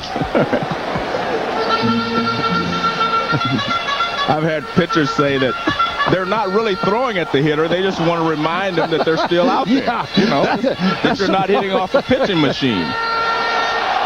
Joe and I were talking the other day, and it's a common fact among pitchers and catchers and anybody else in baseball that guys do throw at certain people and try to intimidate you and knock you off the plate. And if a catcher liked you enough, he would tell you. He really would. I mean, you know. Would you tell a guy, look out, we're going to flip you here? I'd say, you know, be alive, be ready.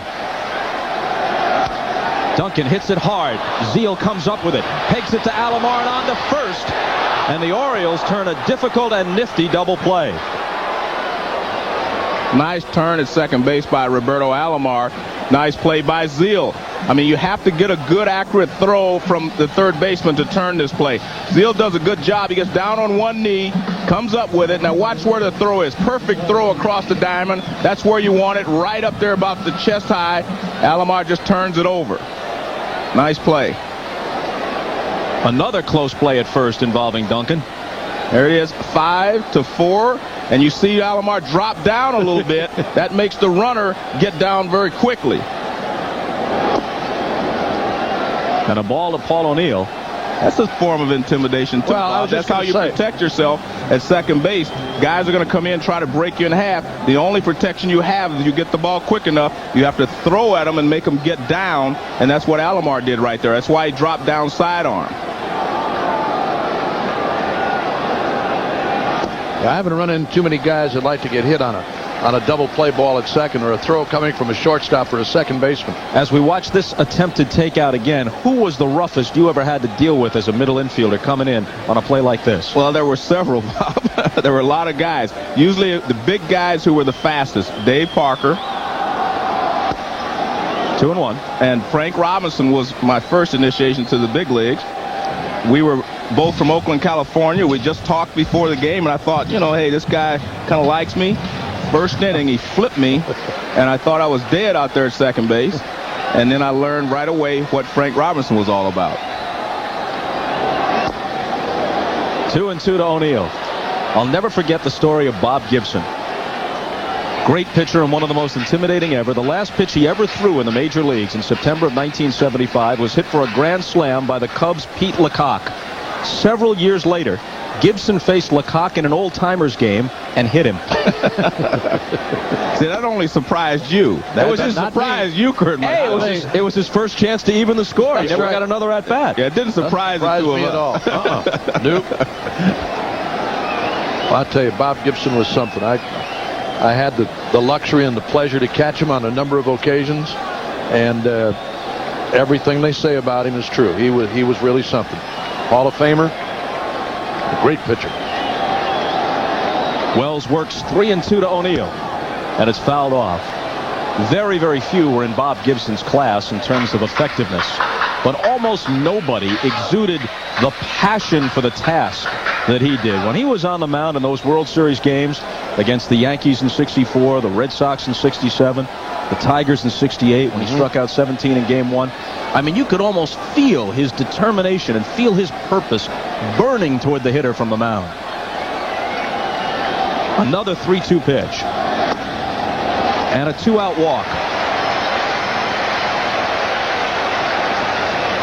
Thursday night means, as you know, must-see TV. All new episodes of Friends, The Single Guy, Seinfeld, Suddenly Susan, and ER, America's favorite night of television, NBC, Thursday. Well, on Seinfeld, Jason Alexander's character, George Costanza, is the Yankees' assistant traveling secretary. A little bit of controversy this past week when George Steinbrenner wouldn't let the Yankee wives travel on the charter to Texas. I wonder if George Costanza had any hand in that decision. I doubt it.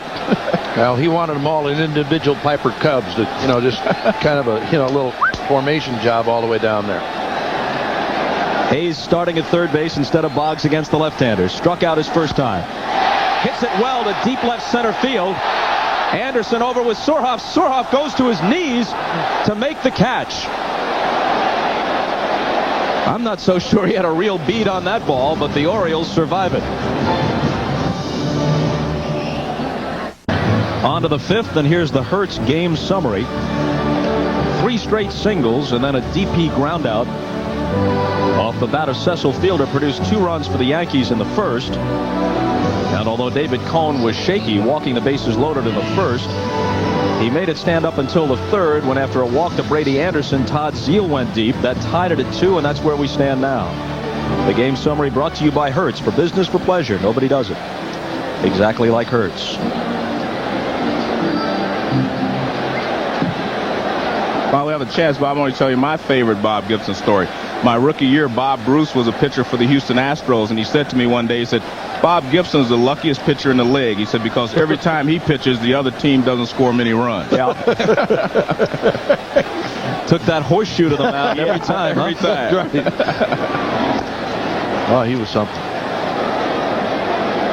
I was walking by the mound one day, and he said, what do you want out here? I said, nothing, I'm going to the bullpen. You know, I was walking by him. He didn't want anybody out there. A ball and a strike to Anderson. How did you hit him, Joe? Like everyone else, seldom, and, you know, I got a few hits here and there.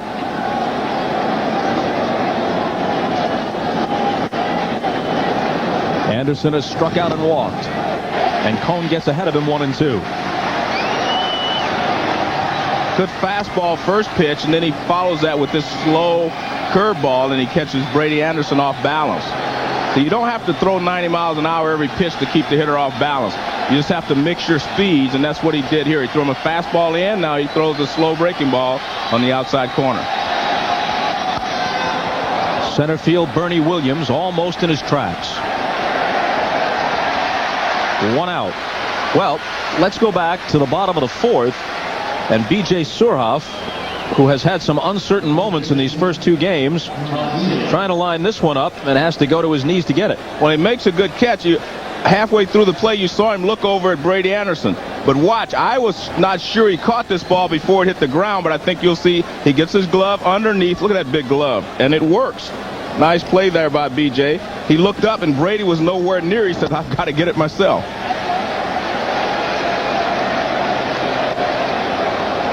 There's B.J. in the dugout.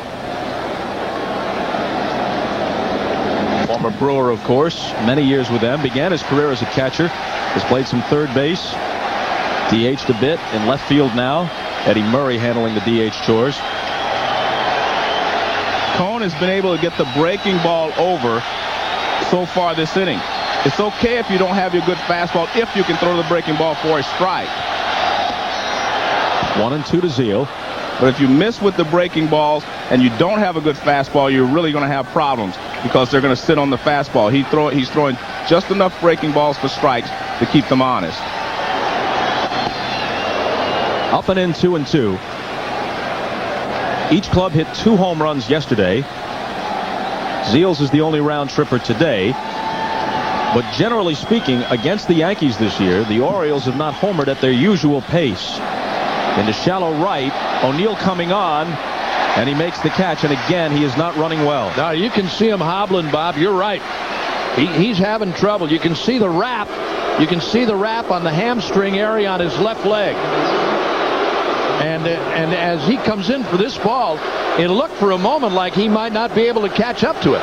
Little breaking ball that Zeal hits the other way, and look at O'Neill. Now, look at him limping. It's the left leg, and he's really having problems. Well, the problem is, Bob, if you can't come straight in, you really have a problem trying to go side to side. So, I mean, he's really posing a problem for Joe Torre to decide when to bring him out of the ball game.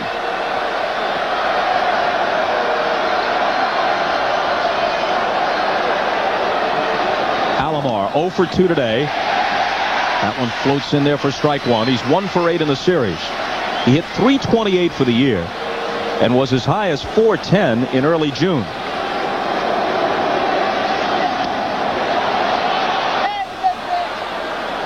The Orioles hit 257 homers for the year, but only 12 in 13 regular season games against the Yankees, who allowed the fewest home runs as a pitching staff in the entire league. In fact, the Yanks, who themselves hit the 3rd fewest home runs in the league, only Minnesota and Kansas City had fewer, they actually out-homered Baltimore head-to-head 16-12. And when you add it all up, that's why the Yankees won 10 of 13, including all 6 at Camden Yards. And they managed to come from behind and win Game 1 of the LCS. This will be pitch number 100 on the 2-2 offering to Roberto Alomar. Spins him away, 3-2. He's got that fastball. I'm going to say, Joe, he's got that fastball that will run away from a left-handed batter, and that's what he was trying to do to Alomar there. Start him off inside and have that ball come back to catch the inside. He just missed. Reaches for that one, bounces it toward the middle, and Jeter can't get to it.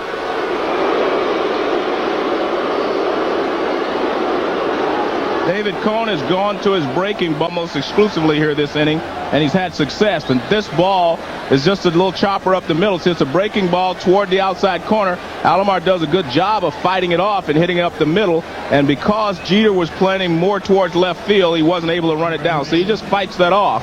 But Jeter, way over in the hole, does not have a chance to chase that one down up the middle. Good hitting there by Alomar. He stayed with it and fought it off.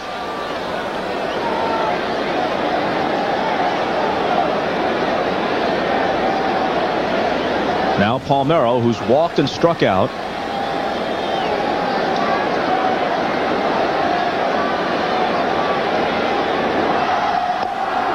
Ball 1 to him. He's Baltimore's other Iron Man. He played in all but one of their games this year, and he's averaged better than 150 games per season throughout his career. Of course, what Ripken does day in, day out, year in, year out, dwarfs everybody else in terms of endurance and durability. Alomar stole 17. With another club, he might have swiped more, but as power-laden as Baltimore is, what few speedsters they have, like Alomar and Anderson, are held somewhat in check. And this is a situation here where in another normal team, he might try to steal second base. I think they want to let Palmeiro hit here in this situation because he has hit so well here in Yankee Stadium. He's hit 4 home runs here this year, and everything is in his favor. So I think you will see Alomar remain at first base and let Palmeiro hit, unless he may get behind and count 2 strikes.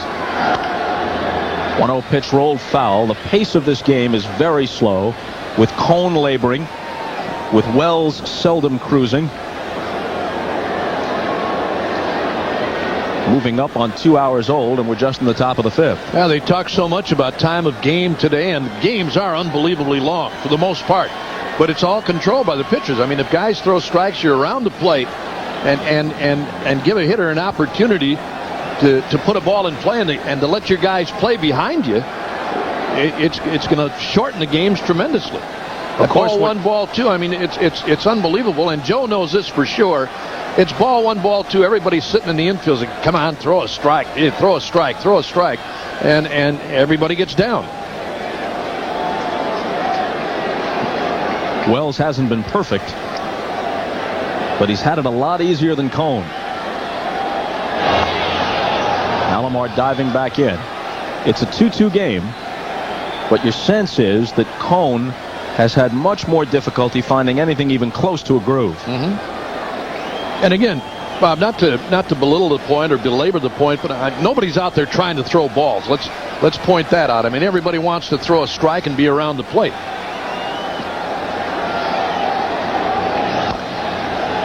Two and two. On the other hand, with a lineup like Baltimore's, you're trying to throw fine strikes because you cringe a little bit when you let the ball go against these guys. Well, but I think there are times when pitchers give hitters too much credit. I mean, you overestimate guys that it seems as though every time a pitcher says, if I throw a strike for this guy, he's going to hit a home run on me. It doesn't work that way all the time. There are those times when you do have to go after somebody. And David Cone's been around long enough. He knows what he's doing. He knows what he's trying to do to every hitter. Almost had Alomar leaning. Well, with 2 strikes, it wouldn't surprise me to see him break. As I said, he would give Palmeiro time to hit, but now he's behind in the count 2-2. He may decide, I'll try to steal it. Maybe he'll find a gap and I'll score. Or if I'm out, he starts off the next inning without having 2 strikes on it. Bluffs the go, and a full count now to Palmeiro, so Alomar will be off. When he's right, David Cone has as nasty an assortment of stuff as anybody in either league, and he combines it with uncanny control. Now he's just trying to get by on guile and whatever resourcefulness he can summon up here. There goes Alomar, and a bouncer to the right side. Duncan gobbles it up. Palmeiro's history. The Orioles strand one. Halfway through in the Bronx, tied at 2, game 2. Goodyear blimp stars and stripes. The Empire State Building in the background, and now the camera closes in on the GE Building at 30 Rock, as some of you may have heard. In fact, if you tuned into the Today Show this morning, you saw as Joe Girardi comes to the plate and smacks one into right center field, and this ball gets down and into the gap, goes to the wall. He runs well for a catcher. He's thinking about a triple. The throw from Alomar. It's close. He's in there.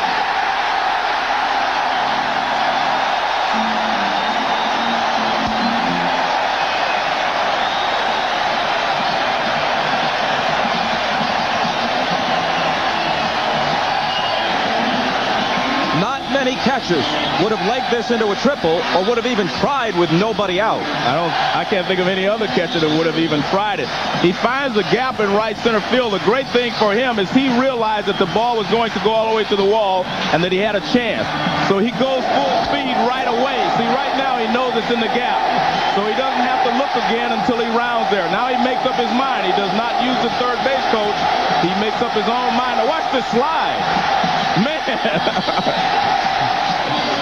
See, he makes up his mind himself. He does not use the third base coach. Alomar throws offline a little bit, allows him to dive around the tag by Zeal. And there you see the umpire at third base, Rocky Rowe, saying he's safe. And watch this. This is a half slide, half dive. Look at Willie Randolph. Get down, get down. Oh, man. Had this throw been closer to the bag from Alomar, they would have had him. Now watch, Zeal catches it before he gets there, but he has to go back and find Girardi, and he can't do it before he touches the bag. Half slide, half dive. Girardi hit 3 triples during the year, a high total for a catcher. He also stole 13 bases, more than any other big league catcher. The infield comes in now behind Wells with Jeter at the plate. He's 1 for 2. And a ball low. That's not any kind of a slide you're going to see in any training film, no. In any spring training camp, college, high school, baseball, anything else. This is a little surprising that they're playing the infield in here, Bob, because they risk giving the Yankees an opportunity to have a big inning. It's difficult to cover any ground when you play this infield in. 2-0. Yankees trying to snap a 2-all tie as they bat in the bottom of the 5th.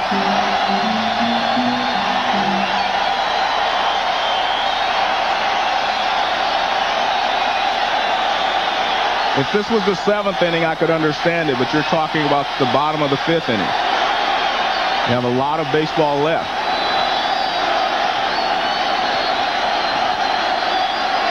The 2-0 from Wells to Jeter. Fouled out of play. Just quickly to complete the thought, and then we focus back on the game. Many of you saw that there was a major fire, a 5-alarm fire in the electrical system at the NBC building, the GE building. All the NBC programs, including the Today Show, were forced out of the studios. There was some smoke damage to the lower floors. A few people were injured, mostly smoke inhalation. And now we're told the building is, at least for the most part, back in operation. The fire quelled. And all is well at the GE building. And upstairs in the Goodyear blimp. All corporate responsibilities have been discharged. Now a 2-1 pitch from Wells to Jeter.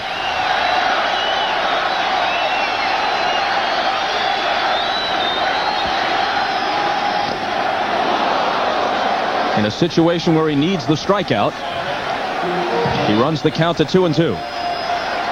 Well, the thing that you like about Derek Jeter so much is the fact that he'll take the pitch and go with it. There it is around the outside corner from David Wells, and he tried to hit it to right field. And as a matter of fact, if I look at Jeter, more often than not, he's a center to right field hitter. And it wouldn't surprise me at all if David Wells comes in tight on here. I mean, really tries to bust him inside, either with a fastball or a breaking ball.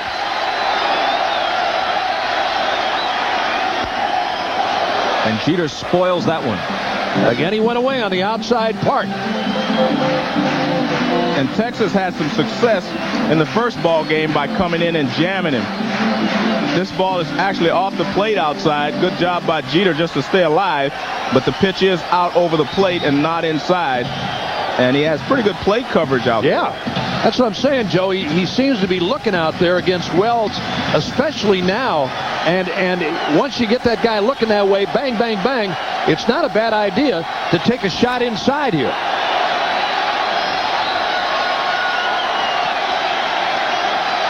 Wells has struck out one, his 2-2 pitch, and there's two when he needs it.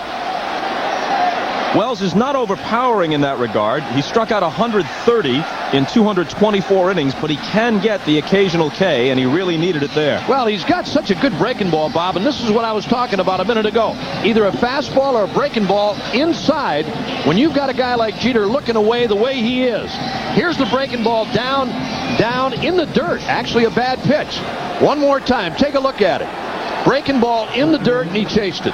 So you get a guy looking that way constantly, away, away, away. There's that chance you can go inside on him, and Wells throws hard enough where he can get it by you. There he threw the breaking ball for the strikeout. One out now, infield in, Raines at the plate, Williams on deck. I think they should be playing in with one out. But with no out, you give the other team a chance for a big inning. Strike one. Raines has singled and flied out.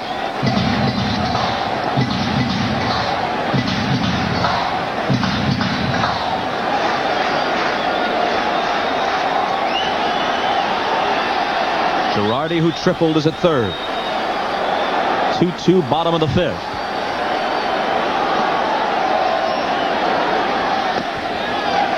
A ball and a strike.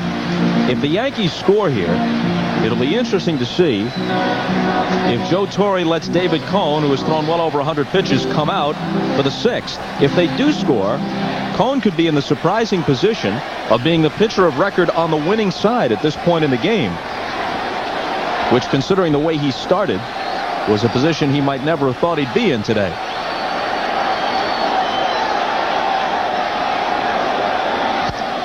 Fouled off 1-2. You know, it's such a cool afternoon, Bob, and Joe Torre has nobody in the bullpen. There's nobody tossing out there. Everybody is sitting around and watching the action. And if indeed he did have that idea or was thinking about it, I mean, he'd have to have somebody up. You can't just say to yourself, all right, we got to run, get somebody out there and get him in here now. Yeah, that would be a good point. Well, you'd want to have the guy warm up. Well, that's look, I don't get $75 a game for nothing, okay?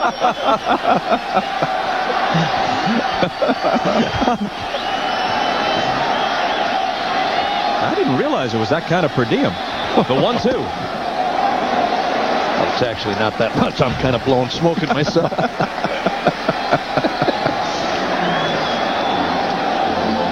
Well, whatever gets you over with the folks back home. You got that right.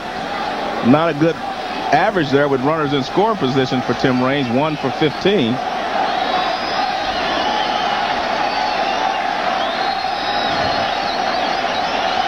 But he doesn't need a base hit here. All he needs is a fly ball to the outfield. And here it comes. A full count. You know, this might seem like a strange question, but I bet a lot of people at home wonder about it, especially on a big league infield. I don't think people appreciate how close the pitcher's mound is to the plate. Yeah. How close you are to the hitter when the infield plays in. With a left-handed hitter up, you're playing second base. Isn't it a little bit intimidating to be that close looking at a tough left-handed hitter? Well, if you're standing up there against a guy like Willie Stargell, yes. And it's even tougher when you're playing on AstroTurf that's wet.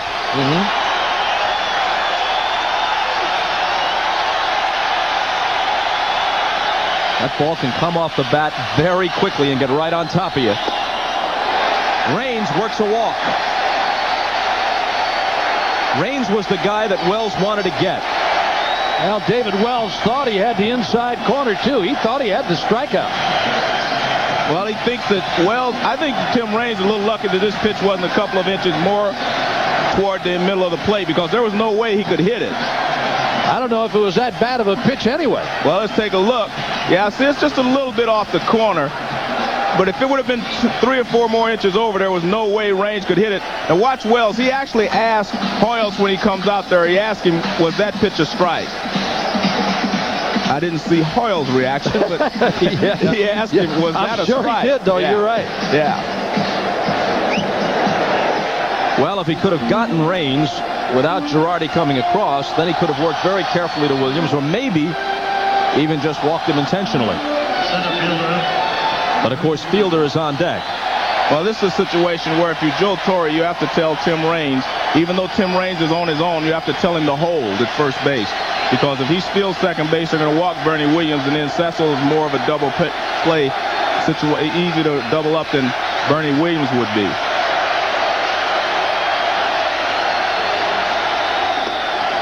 And a called strike. This number is kind of surprising to me. Bernie Williams, who runs well, hit into 15 double plays this year. Well, the reason, Bob, is when you watch him hit, he hits with his upper body, and that keeps his lower body stays stationary, and it takes him a little longer to get started out of the batter's box. Watch his upper body. That's basically what he swings with, and he ends up staying there a little longer than most hitters do that can run. And, of course, a bit more likely to be doubled when hitting from the right side. The infield looks for the double play. They were in against the previous 2 hitters.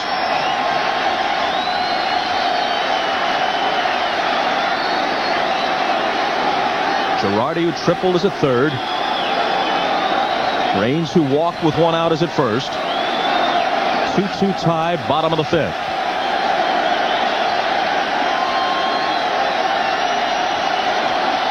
Wells steps off and bluffs.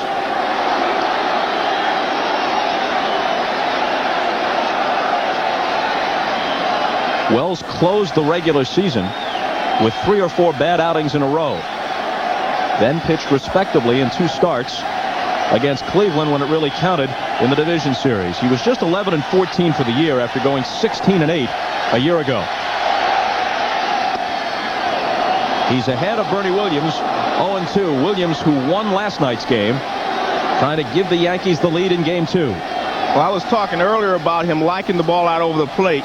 Both of these fastballs have been on the inside part of the plate, and that's the reason that he has him 0-2. Bernie likes the ball away. The pitch was away, and he singled to drive in a run earlier in the ball game.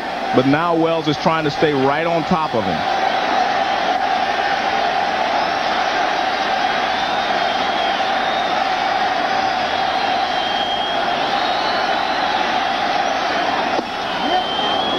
Inside 1-2. I love this game. That's why I love this game. Take a look at this one more time. And David Wells against a guy with big-time power. Hoyles wanted it inside, and again, he didn't miss by much. If he missed at all, he didn't miss by much. Just a bit inside. Well, that's out of the way. Wow. Put a check next to that. Yeah, for sure. Breaking ball. Got him. David Wells had struck out only 1 through the first 4 innings. But he gets 2 here in the 5th with a man at third base. And this curveball just keeps biting. If you're the hitter, now watch how high it starts. It's up there. You say, well, I can hit this. And then it just starts biting, and before you get to it, it's out of the strike zone. Now watch, this pitch is in the strike zone now, and all of a sudden it's out of the strike zone. Boy, what a great pitch. He is fooled both by the speed and the break. Watch, he's out in front because he's fooled by the speed, and then the break of the ball just really takes him out of the game. I mean, he couldn't hit that pitch if he got to swing at it 3 times. Absolutely. Boy, what a job by Wells here with Girardi at third. Nobody out. Strikes out 2, and he's about to get out of it. Facing Fielder here. I bet you see the same kind of stuff here to Fielder. Fastballs in, breaking stuff. Fastball in. Himself for strike 1. Here's another guy that'll chase the breaking stuff down low and away, down low and inside. Here you'll see it one more time. This is a high inside fastball. And Cecil Fielder trying to get out of the way. He had ideas of taking a hack at that one anyway. One of the things we've seen from Fielder in the other in the divisional playoffs was that with 2 strikes, he would go back through the middle and go the other way. But until he got 2 strikes, he's trying to hit it out of the ballpark. Hit sharply. Alomar playing deep, lots of time. Over to Palmeiro. A leadoff triple goes to waste. Gutty pitching in the 5th by Wells, still tied at 2.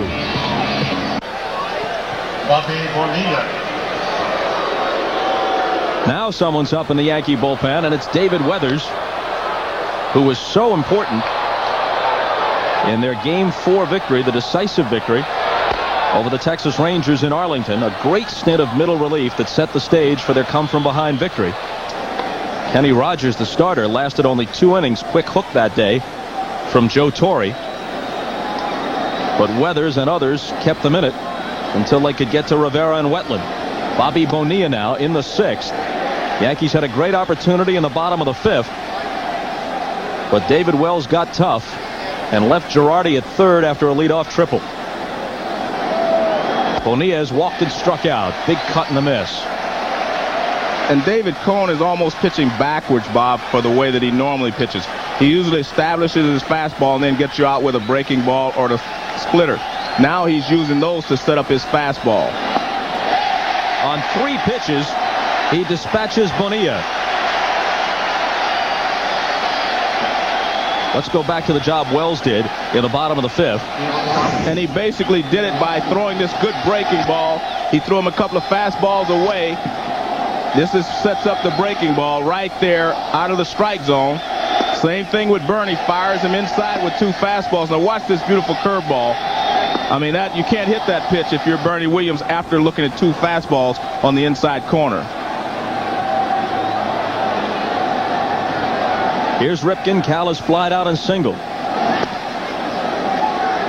Ball 1 from Cone. And you can see Cone is starting almost every hitter off with a breaking ball, whereas normally he's a fastball pitcher and goes the other way. So he's pitching backwards, and sometimes that has a good effect on the hitter if you're David Cone, because they're looking for a first pitch fastball and you're throwing them something else.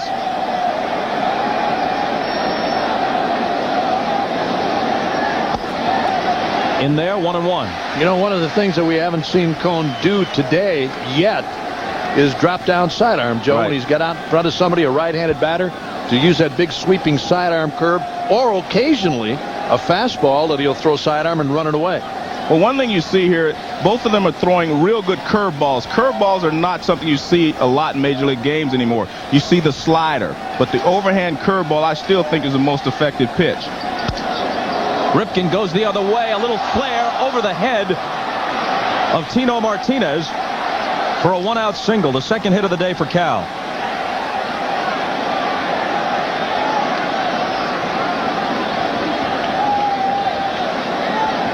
Now, this is not a bad pitch by David Cone. That's a broken bat job by Ripken. A fastball that he had by him, but he got enough of it to dump it over the head of Martinez at first. Joe Girardi there, running right behind Ripken. Watch Girardi wind up at first in case Ripken takes a big turn. Martinez giving chase on this ball. Here it is again. Little broken bat humpback liner just out of the reach of Tino Martinez.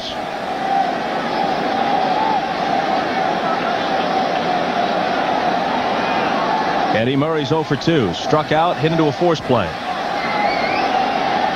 A bizarre force play.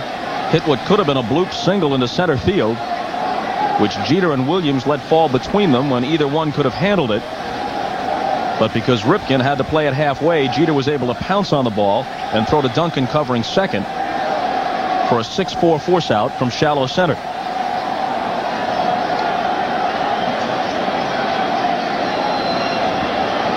Cone's 1-0 pitch. A called strike. Is this David Cone's last inning regardless? Graham Lloyd, the left-hander, now up along with David Weathers in the Yankee bullpen.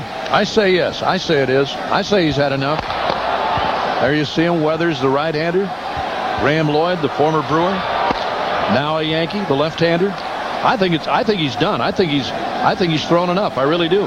Whether he even finishes this inning.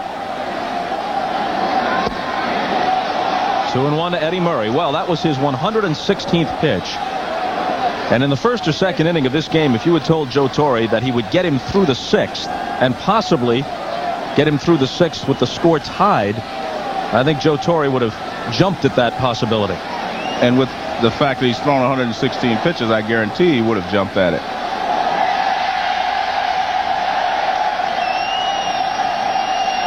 Blocked by Girardi to prevent any advance by Ripken. I want to finish that point I was making. I said you see more sliders than curveballs, and the reason for that is because the curveball is much tougher to control and throw for a strike. The slider is easier to control, and that's why you see more big league pitchers with throwing sliders than you do the curveballs that you see from Cone and from Wells today. Not as tough on your elbow either, Joe, right, where you're really popping that thing and really putting a strain on your elbow. There's the splitter grip right there.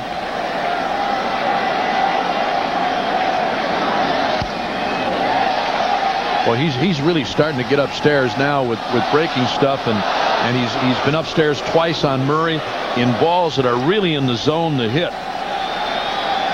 And he knows it. He gets to that point, and we watched him in the game against Texas, Joe, where it was early in the game, and he had control problems all through that stint, 6 innings or 5+ innings that he worked against Texas. Same problem, upstairs. On 3-2, Ripken breaks, and he'll have to come back. A lazy fly to right. O'Neill for the catch. Well, David Cone has walked 4, 3 of them in the first inning. But he's also gone to 3 balls on 8 other hitters that he didn't walk. Yeah, he's thrown a lot of pitches, as you said, Bob. We're in the 6th inning here, and again, if he indeed does pitch through this inning, hey, he deserves a pat on the back. Nice job today. See you later, and go to the bullpen.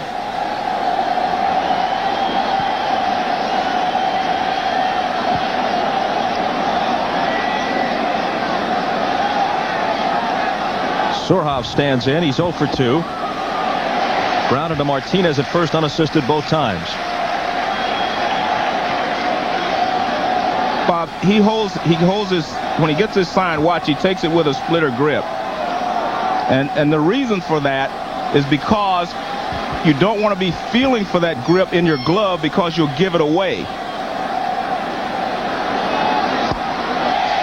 0-2. So if he's not going to throw the splitter, it's easier to relinquish it and adjust that grip rather than to assume it. It's easier to close your fingers over the ball than it is to spread them and stick the ball between them in your glove, because if you watch closely, you can see a guy when he fixes a splitter in his glove. That's why he holds it like that to start with.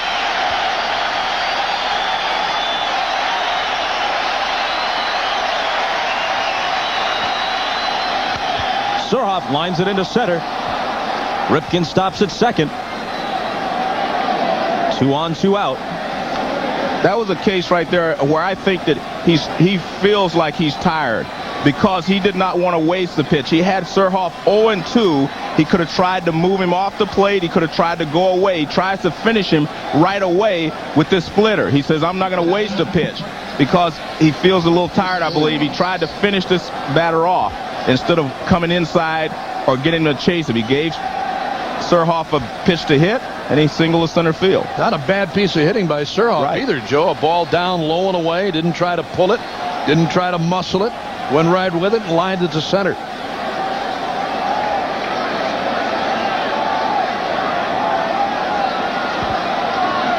Hoyles is grounded out twice.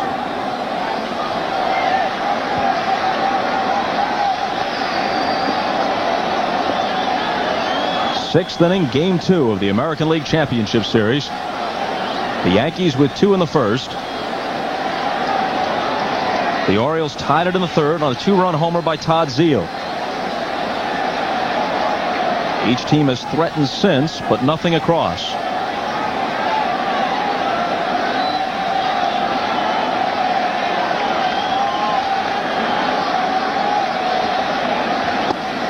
One and one. The one thing that I've been impressed with this Yankee pitching staff, the 2 starters, Andy Pettitte last night and David Cone today, neither one of them have had their good stuff, but they have really battled. I mean, they're showing you a lot of guts out there, to keep their team in the ball game against the slugging Orioles. I mean, these guys are really doing it with just their heart because they don't have much on the ball. I mean, they do not have their good stuff. Pettit didn't have his good fastball yesterday, and neither does Cone today. Here's the 1-1 pitch. Is it legitimate to wonder whether Pettit is a bit tired at this point in the season? Everything was up his last couple of starts against Texas and against Baltimore. Had there not been a rainout, he could theoretically have pitched games 1 and then 4 and 7, each of the second 2, on just 3 days rest, and maybe he wasn't up to that. In the seats foul.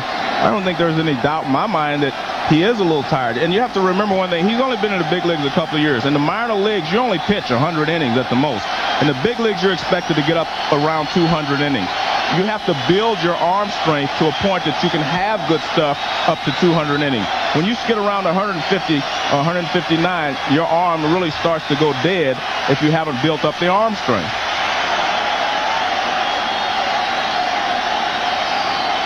Two on, two out, and the 2-2 pitch to Chris Hoyles. Full count.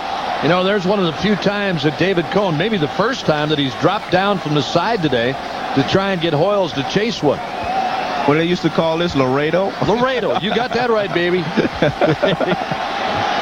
Sidewinder right there. Big sweeping curveball. Hoyles doesn't chase. You know, the other thing, Joe, when you're talking about pitchers, continue after this pitch to Hoyles. There go the runners. And they're loaded up on the walk. Well, he got to go now. Especially with Brady Anderson heading for the plate. With the bases loaded and Cone shaking his head. Stottlemyre and Zimmer flanking Torrey. He wanted him to get through the inning. Well, that plan may have been foiled here. I was just going to say, Joe, to finish up that thought, it's hitters and pitchers at this time of the year. Everybody's starting to get a little bit tired, and it's the pitchers more often than not that make the mistake with a hanging breaking ball to really hurt themselves. Well, hitters can adjust, Bob, by lowering the weight on their bat. Absolutely. You know, if you use a 33-ounce bat the second half of the season, you can go down to 31 or 32. Or if you use 40, you can drop to 38. So you can always adjust if you're the hitter. It's tougher for the pitcher. And you see David Cone, he talked Joe Torre into leaving him in. You're right. He sure did. He sure did. Well, if he went with the percentages and brought in Lloyd, then you've got a guy who, except for one perfect inning against Texas, hasn't done much right since he came over from Milwaukee. You bring him into the game against not just any left-hand hitter, but a left-handed hitter who hit 50 home runs, and with no place to put him, no margin for error. If you switch to Weathers, you're asking him to face righty-lefty Brady Anderson. It doesn't compute. There's a called strike. Well, Joe Torre's done a magnificent job so far. You know, starters, bullpen, whatever he's done, everything has worked so very well for him. And here's that little conversation with David Cone. And he's telling Joe Torre, I want to stay. I want this out. I can get through it. The 0-1. He didn't check. 0-2. Well, Cone, you could see it. You could read his lips. He said, I want this out. He's maybe a pitch away from getting it. Well, look at this crowd at Yankee Stadium. They're on their feet. Everybody in this ballpark is on their feet. This is one of the few times you'll see the hitter agree with the umpire. Now, watch Brady Anderson. He shakes his head, says, yes, I went. It's a gutty performance by David Cone, no matter what the outcome here against Anderson is. 0-2 pitch coming with the bases loaded. 1-2. Anderson is struck out, walked, and flied out. See Brady Anderson keep that leg in there, Joe? He looked like he almost wanted to get hit. We show that again. You'll see Anderson. He's not moving. He's not making any drastic moves to get out of the way of that last fastball, and it almost did Nicky. Splitter down low and away. Cone trying to get out of the sixth.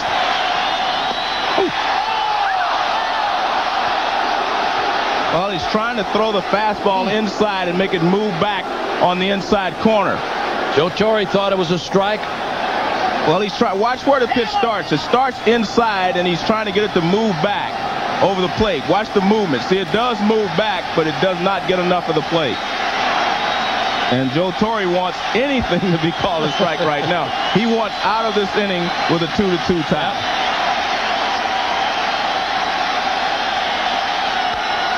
In the air to left, toward the line, Rains over, into foul ground, reaches in and he's got it. He had to fight a fan, but that ball was live. That wouldn't have been so controversial for Rich Garcia. That ball was up for grabs. The fan had not reached out, but still Garcia says, hey, couldn't you make it easy on me? They leave him loaded. This is more borderline than it might have appeared at first glance, because when he catches it, the ball is on the other side of the fence. Then with the lunge, he's into the crowd. The fella in the green windbreaker is really doing something not much different than the 12-year-old did yesterday. But if he had interfered here and kept Rains from making the catch that appeared to be fairly routine had he not been interfered with, and if Garcia had not called it interference in that situation, didn't have to there because Rains made the catch, how would the New York fans have felt about that? The New York fans who salute the kid as a hero, how would they have felt about that? I think that look on Garcia's face is worth $1 million, Bob, because the players have a saying that if you're having trouble out there, the ball will find you. If you make a couple of errors out there, if they move you to another position, that's the first place they hit the ball. They moved him from right field line to left field line. The ball finds you all the time if you're having problems. Martinez has flied out and been hit by a pitch.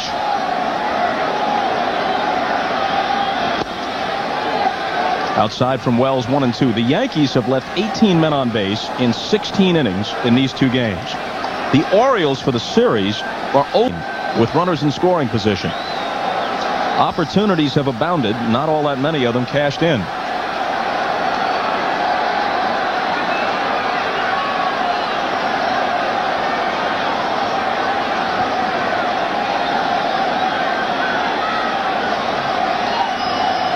Duncan on deck and then O'Neill. The 1-2 pitch.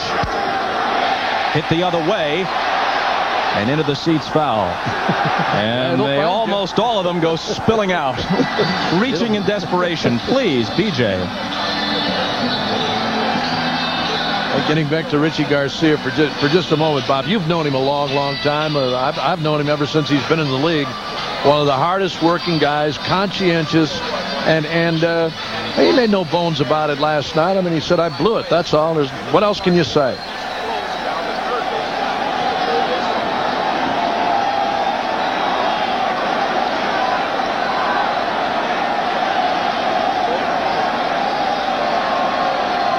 Another 1-2 pitch.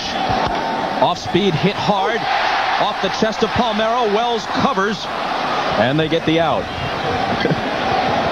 A bullet, and Palmeiro stayed with it and almost ate him up. Al, I talked earlier about Rafael Palmeiro. We've talked so much about his offense. This guy is a good first baseman. And you talk about an eat-em-up hop. That was one right there. Knocked it down chest high.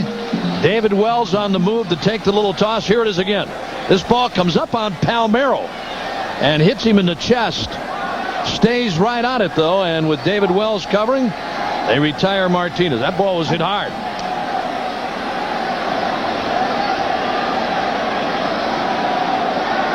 Any infielder can stand there and do those old A jobs, you know, where you get off to the side and all that stuff. Stand in front of them and take those the line drives or the one hoppers. They don't feel too good.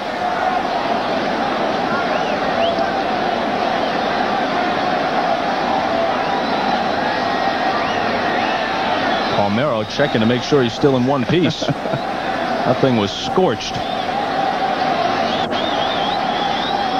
Duncan's 0 for 2. This is one of those plays where you almost hope you get hit on the other side too, so you fill out. You take one on the other side of the chest, so you fill out evenly. That ball was really hit. Had a lot of sting on it. And he's still hurt. And the 0-2 pitch.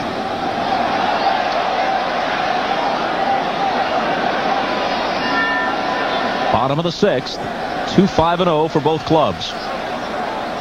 Duncan appears to have broken his bat. I talked to the umpires today about how they station themselves down the lines. Now, if you take a look at Rich Garcia, he's walking away now, but he is close to the third base umpire, Rocky Rowe. You see him walk away, but you can see where the line is distorted there. That's where he stands. Now, last night, he was also close down the right field line. Now, take a look at Larry Barnett. He's down the right field line now. He's farther down the line and also in fair territory. And I asked him about this because I remembered the umpires being farther away from each other, and they say it's all about individual preference, so there's no set way of doing it.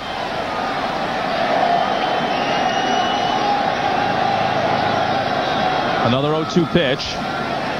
A ball and 2 strikes. A couple of months ago in Seattle, Edgar Martinez of the Mariners hit a ball in a game against the Yankees that was originally called a home run. A fan reached over and touched the ball. The Yankee outfielder had no chance to catch it, but another umpire overruled the original call, and Martinez was given a double because it was decided that the fan had touched it reaching over the fence, and while it would have hit the wall, it would not have gone out. This one's down the line and left, and it's right on the chalk. A fair ball bouncing up, and Garcia has another call to make. DJ Surhoff will now decide to throw it deep into the stands and not reward anybody who reached out from the first row. Look at Richie. The ball will find you. Yeah, you're right. But watch, right away on this, he makes the right call here. Watch, he'll give you the signal, which is his clasping his wrist. That tells you that fan interference.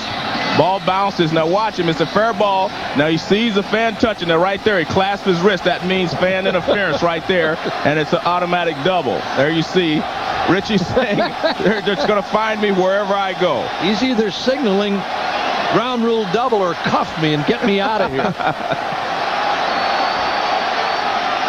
Well, they promise. All you can do is laugh. Here's O'Neill, singled and walked.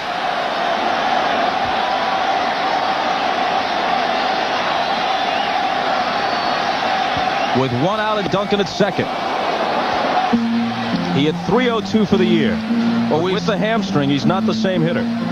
We've seen Wells pitch out of jams, especially, last inning, and right away he's back in trouble again. O'Neill is 3 for 19 in the postseason. A single and a walk today.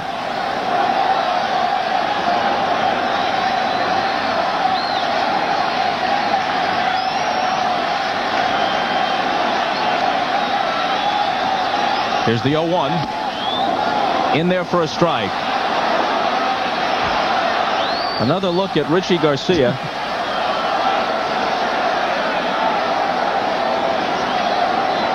Hit it the other way, he seems to be saying. Come on, pull the ball. Stop aiming at me. Hit it the other way. Usually when you work the lines in these 6-man crews, relatively speaking, it's a rocking chair assignment. Yep. That was for Garcia. That was his statement last night. He said only he could get in trouble down the right field line. Or maybe the left field line. A ball and 2 strikes. You see what Surhoff did, though? After the ball landed just fair and then skipped toward the wall and a fan touched it but wasn't able to pick it up, Surhoff wanted to give it to the fans as a souvenir, but he wasn't going to give it to any of those people who were leaning out. He threw it several rows in, and he did it with the previous ball, too.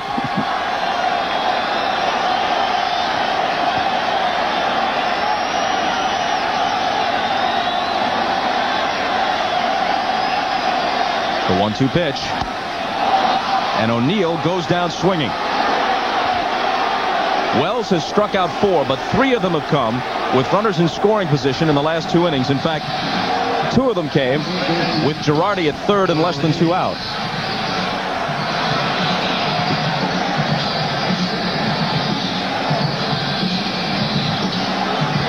And we talked about the fact that O'Neill can't use his lower body, and that last swing was really with nothing but his arms. I mean, that's all he's swinging with. And you cannot generate a lot of bat speed with just your upper body and your arms. O'Neill is always very hard on himself, even when he's hitting way above 300. He's been known to rant and rave after an at-bat which displeases him. Rolled foul, but really, he can't be that hard on himself here. He is just doing it through clenched teeth. Exactly.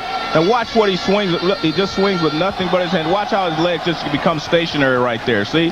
His upper body, nothing to generate any bat speed. He just swings with his upper body, and you can't catch up with Wells' fastball with just your upper body. Unless you start to swing when he starts his windup. Or gets the sign. Yeah. The real disappointment is you play all season to get to the postseason. This is one of the game's best hitters, and he's just not in a position to give his 100% best in the games that matter most, the games you dream about playing in. And unfortunately, a couple of days off will not cure the problem. And there are no days off in this series until Monday at the earliest, if it gets that far. Hayes is struck out and flied out. A called strike 0-2. Well, we talk so much about David Cone and the job that he's done against Baltimore. I tell you, this guy, David Wells, has pitched an outstanding game here today, too. A couple of back-to-back strikeouts in the 5th inning to Jeter in range when he was in a jam after the triple by Girardi to lead off the inning. He's pitched a heck of a game.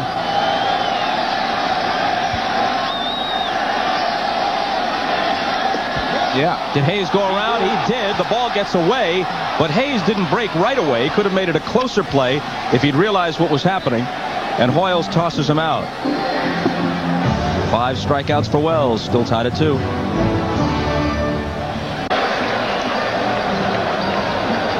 Well, David Cone, surprisingly, was able to go 6 innings. You wouldn't have given much for his chances of doing that early in this game. But he got the Yankees this far, and now Joe Torre hands the ball to Jeff Nelson, who worked a perfect 8th yesterday, including a strikeout. He grew up in Baltimore as an Oriole fan. He's pitched especially well in the last few weeks. More effective down the stretch than his overall season numbers would indicate. If you're just joining us, Joe Torre said emphatically before the game that Mariano Rivera, who threw 40 pitches in 2 innings of work yesterday and was the winning pitcher, is not available. So it's up to Nelson to get them to the 9th here and hope they can score in one of their next couple of at-bats and set the stage for Wetland. That's the ideal scenario for Torre and the Yanks. 2-2 in the 7th. The 2 Oriole runs on a 3rd inning homer by this man, Todd Zeile, who leads it off for them, to be followed by Alomar and Palmeiro. Nelson starts him with a strike. You talk about a guy who'll pitch on your knuckles. This is the guy, Jeff Nelson. He's got an excellent fastball, and it runs. I mean, really dives into a right-handed batter. And then that big sweeping curveball that makes you give a little bit. Your mind always says stay in there, but your backside says see you later. Here's that big sidearm curve by Nelson. Watch this. You saw Todd Zeile's front foot take a dive toward 3rd on that big breaking ball. And Nelson thought he had him on what could have been a called 3rd strike, staring in at Dale Scott for a moment. Now here it is. That's it. That was the last pitch. A fastball. And I'll tell you what, didn't look all that bad.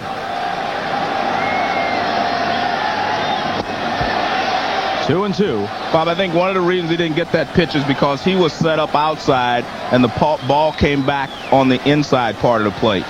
A lot of times the umpire goes out there with you, as you know. He rides on the catcher to follow the ball.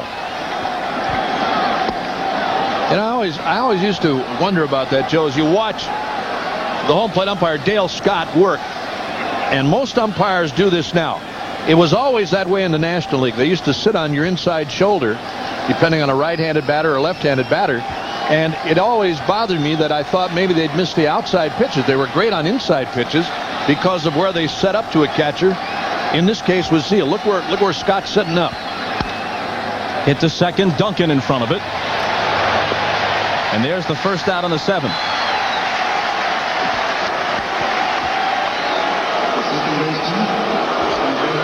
Well, they say of umpires that you know they've done a good job when they go unnoticed. That is not a possibility for Rich Garcia this week in New York, and so he's accommodating autograph requests. This was during the commercial, you might point out, not during live action. Hey, Rich, there's a ball. There's a double right by you. Thank goodness there's no off day tomorrow. Maybe Rich would be on the Rosie O'Donnell show instead of the kid who caught the ball. Here's Alomar. He probably told B.J. Surhoff, don't throw those balls so far back in the stands. Throw them right in the front here where I can sign them. Alomar's 1 for 3. And that ball is inside third base for extra bases. Chased by Raines, and Alomar in with a double.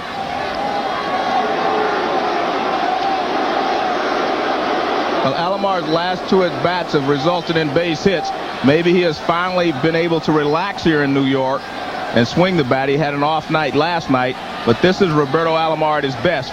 Sinking fastball. The ball is running away from him, and he just slaps it. Watch this pitch. He just slaps it down the third baseline, and that's what makes him dangerous. Hayes way off the bag, no chance. Well, Hayes is off the bag and in because he may bunt, so just a good job of hitting here by Alomar. You see him, he just goes out there, slaps it the other way. That's why he was hitting .400 for a long time earlier this season. So now with the go-ahead run at second and 1 out, it's Palmeiro to be followed by Bonilla. No soft spots at all in the Oriole lineup. Palmeiro fouls it off. The Yankee starters, now that Cone has completed his work today, have worked 32 innings and given up 20 runs. Their combined ERA is a little over 5.5. But look at what the relievers have done.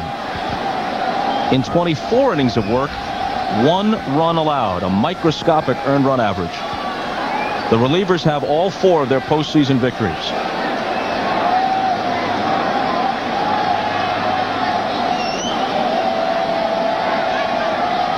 If you're Jeff Nelson here, I think you need to give 100% of your concentration to Rafael Palmeiro. I don't think you need to bother with Roberto Alomar. You have a left-handed hitter up there, and he's probably not going to steal third with a left-handed hitter at the plate.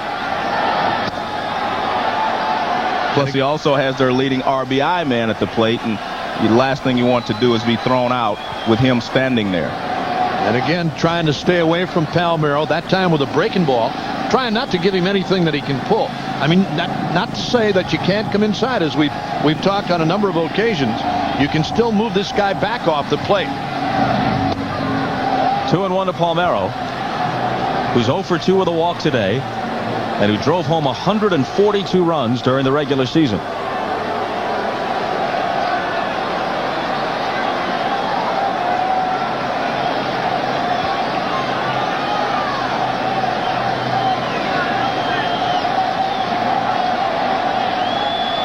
Nelson's 2-1 pitch with Alomar leading away from second. Misses, and he falls behind 3-1. Palmeiro had 3 hits, including a homer yesterday, plus a couple of walks.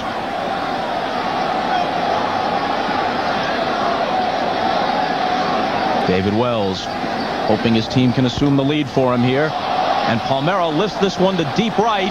Back goes O'Neill all the way to the fence, and it's out of here.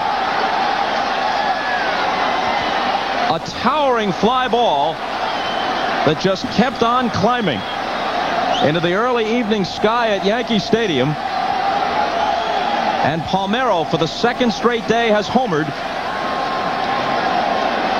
on a pair of 2-run homers, one by Zeal, which tied it. And now this one by Palmeiro.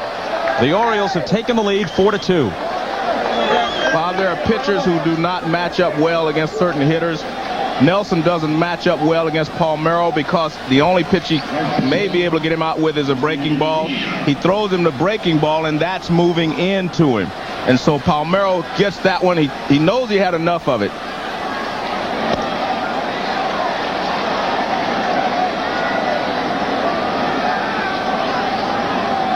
And O'Neill goes back, and I think he gets a little help from the wind. It was high enough, and O'Neill goes back, and it just drifts over the wall. The wind is blowing out toward right, and it was more than high enough to get up into that jet stream. Well, he hung a breaking ball that time. I mean, it's not that he can't throw a breaking ball to Palmeiro if it's down and in where he wanted it to be, but he hung that pitch, and he hit it all. He got it all. This is the first time the Yankee bullpen has let them down in this postseason. And the little things that affect the course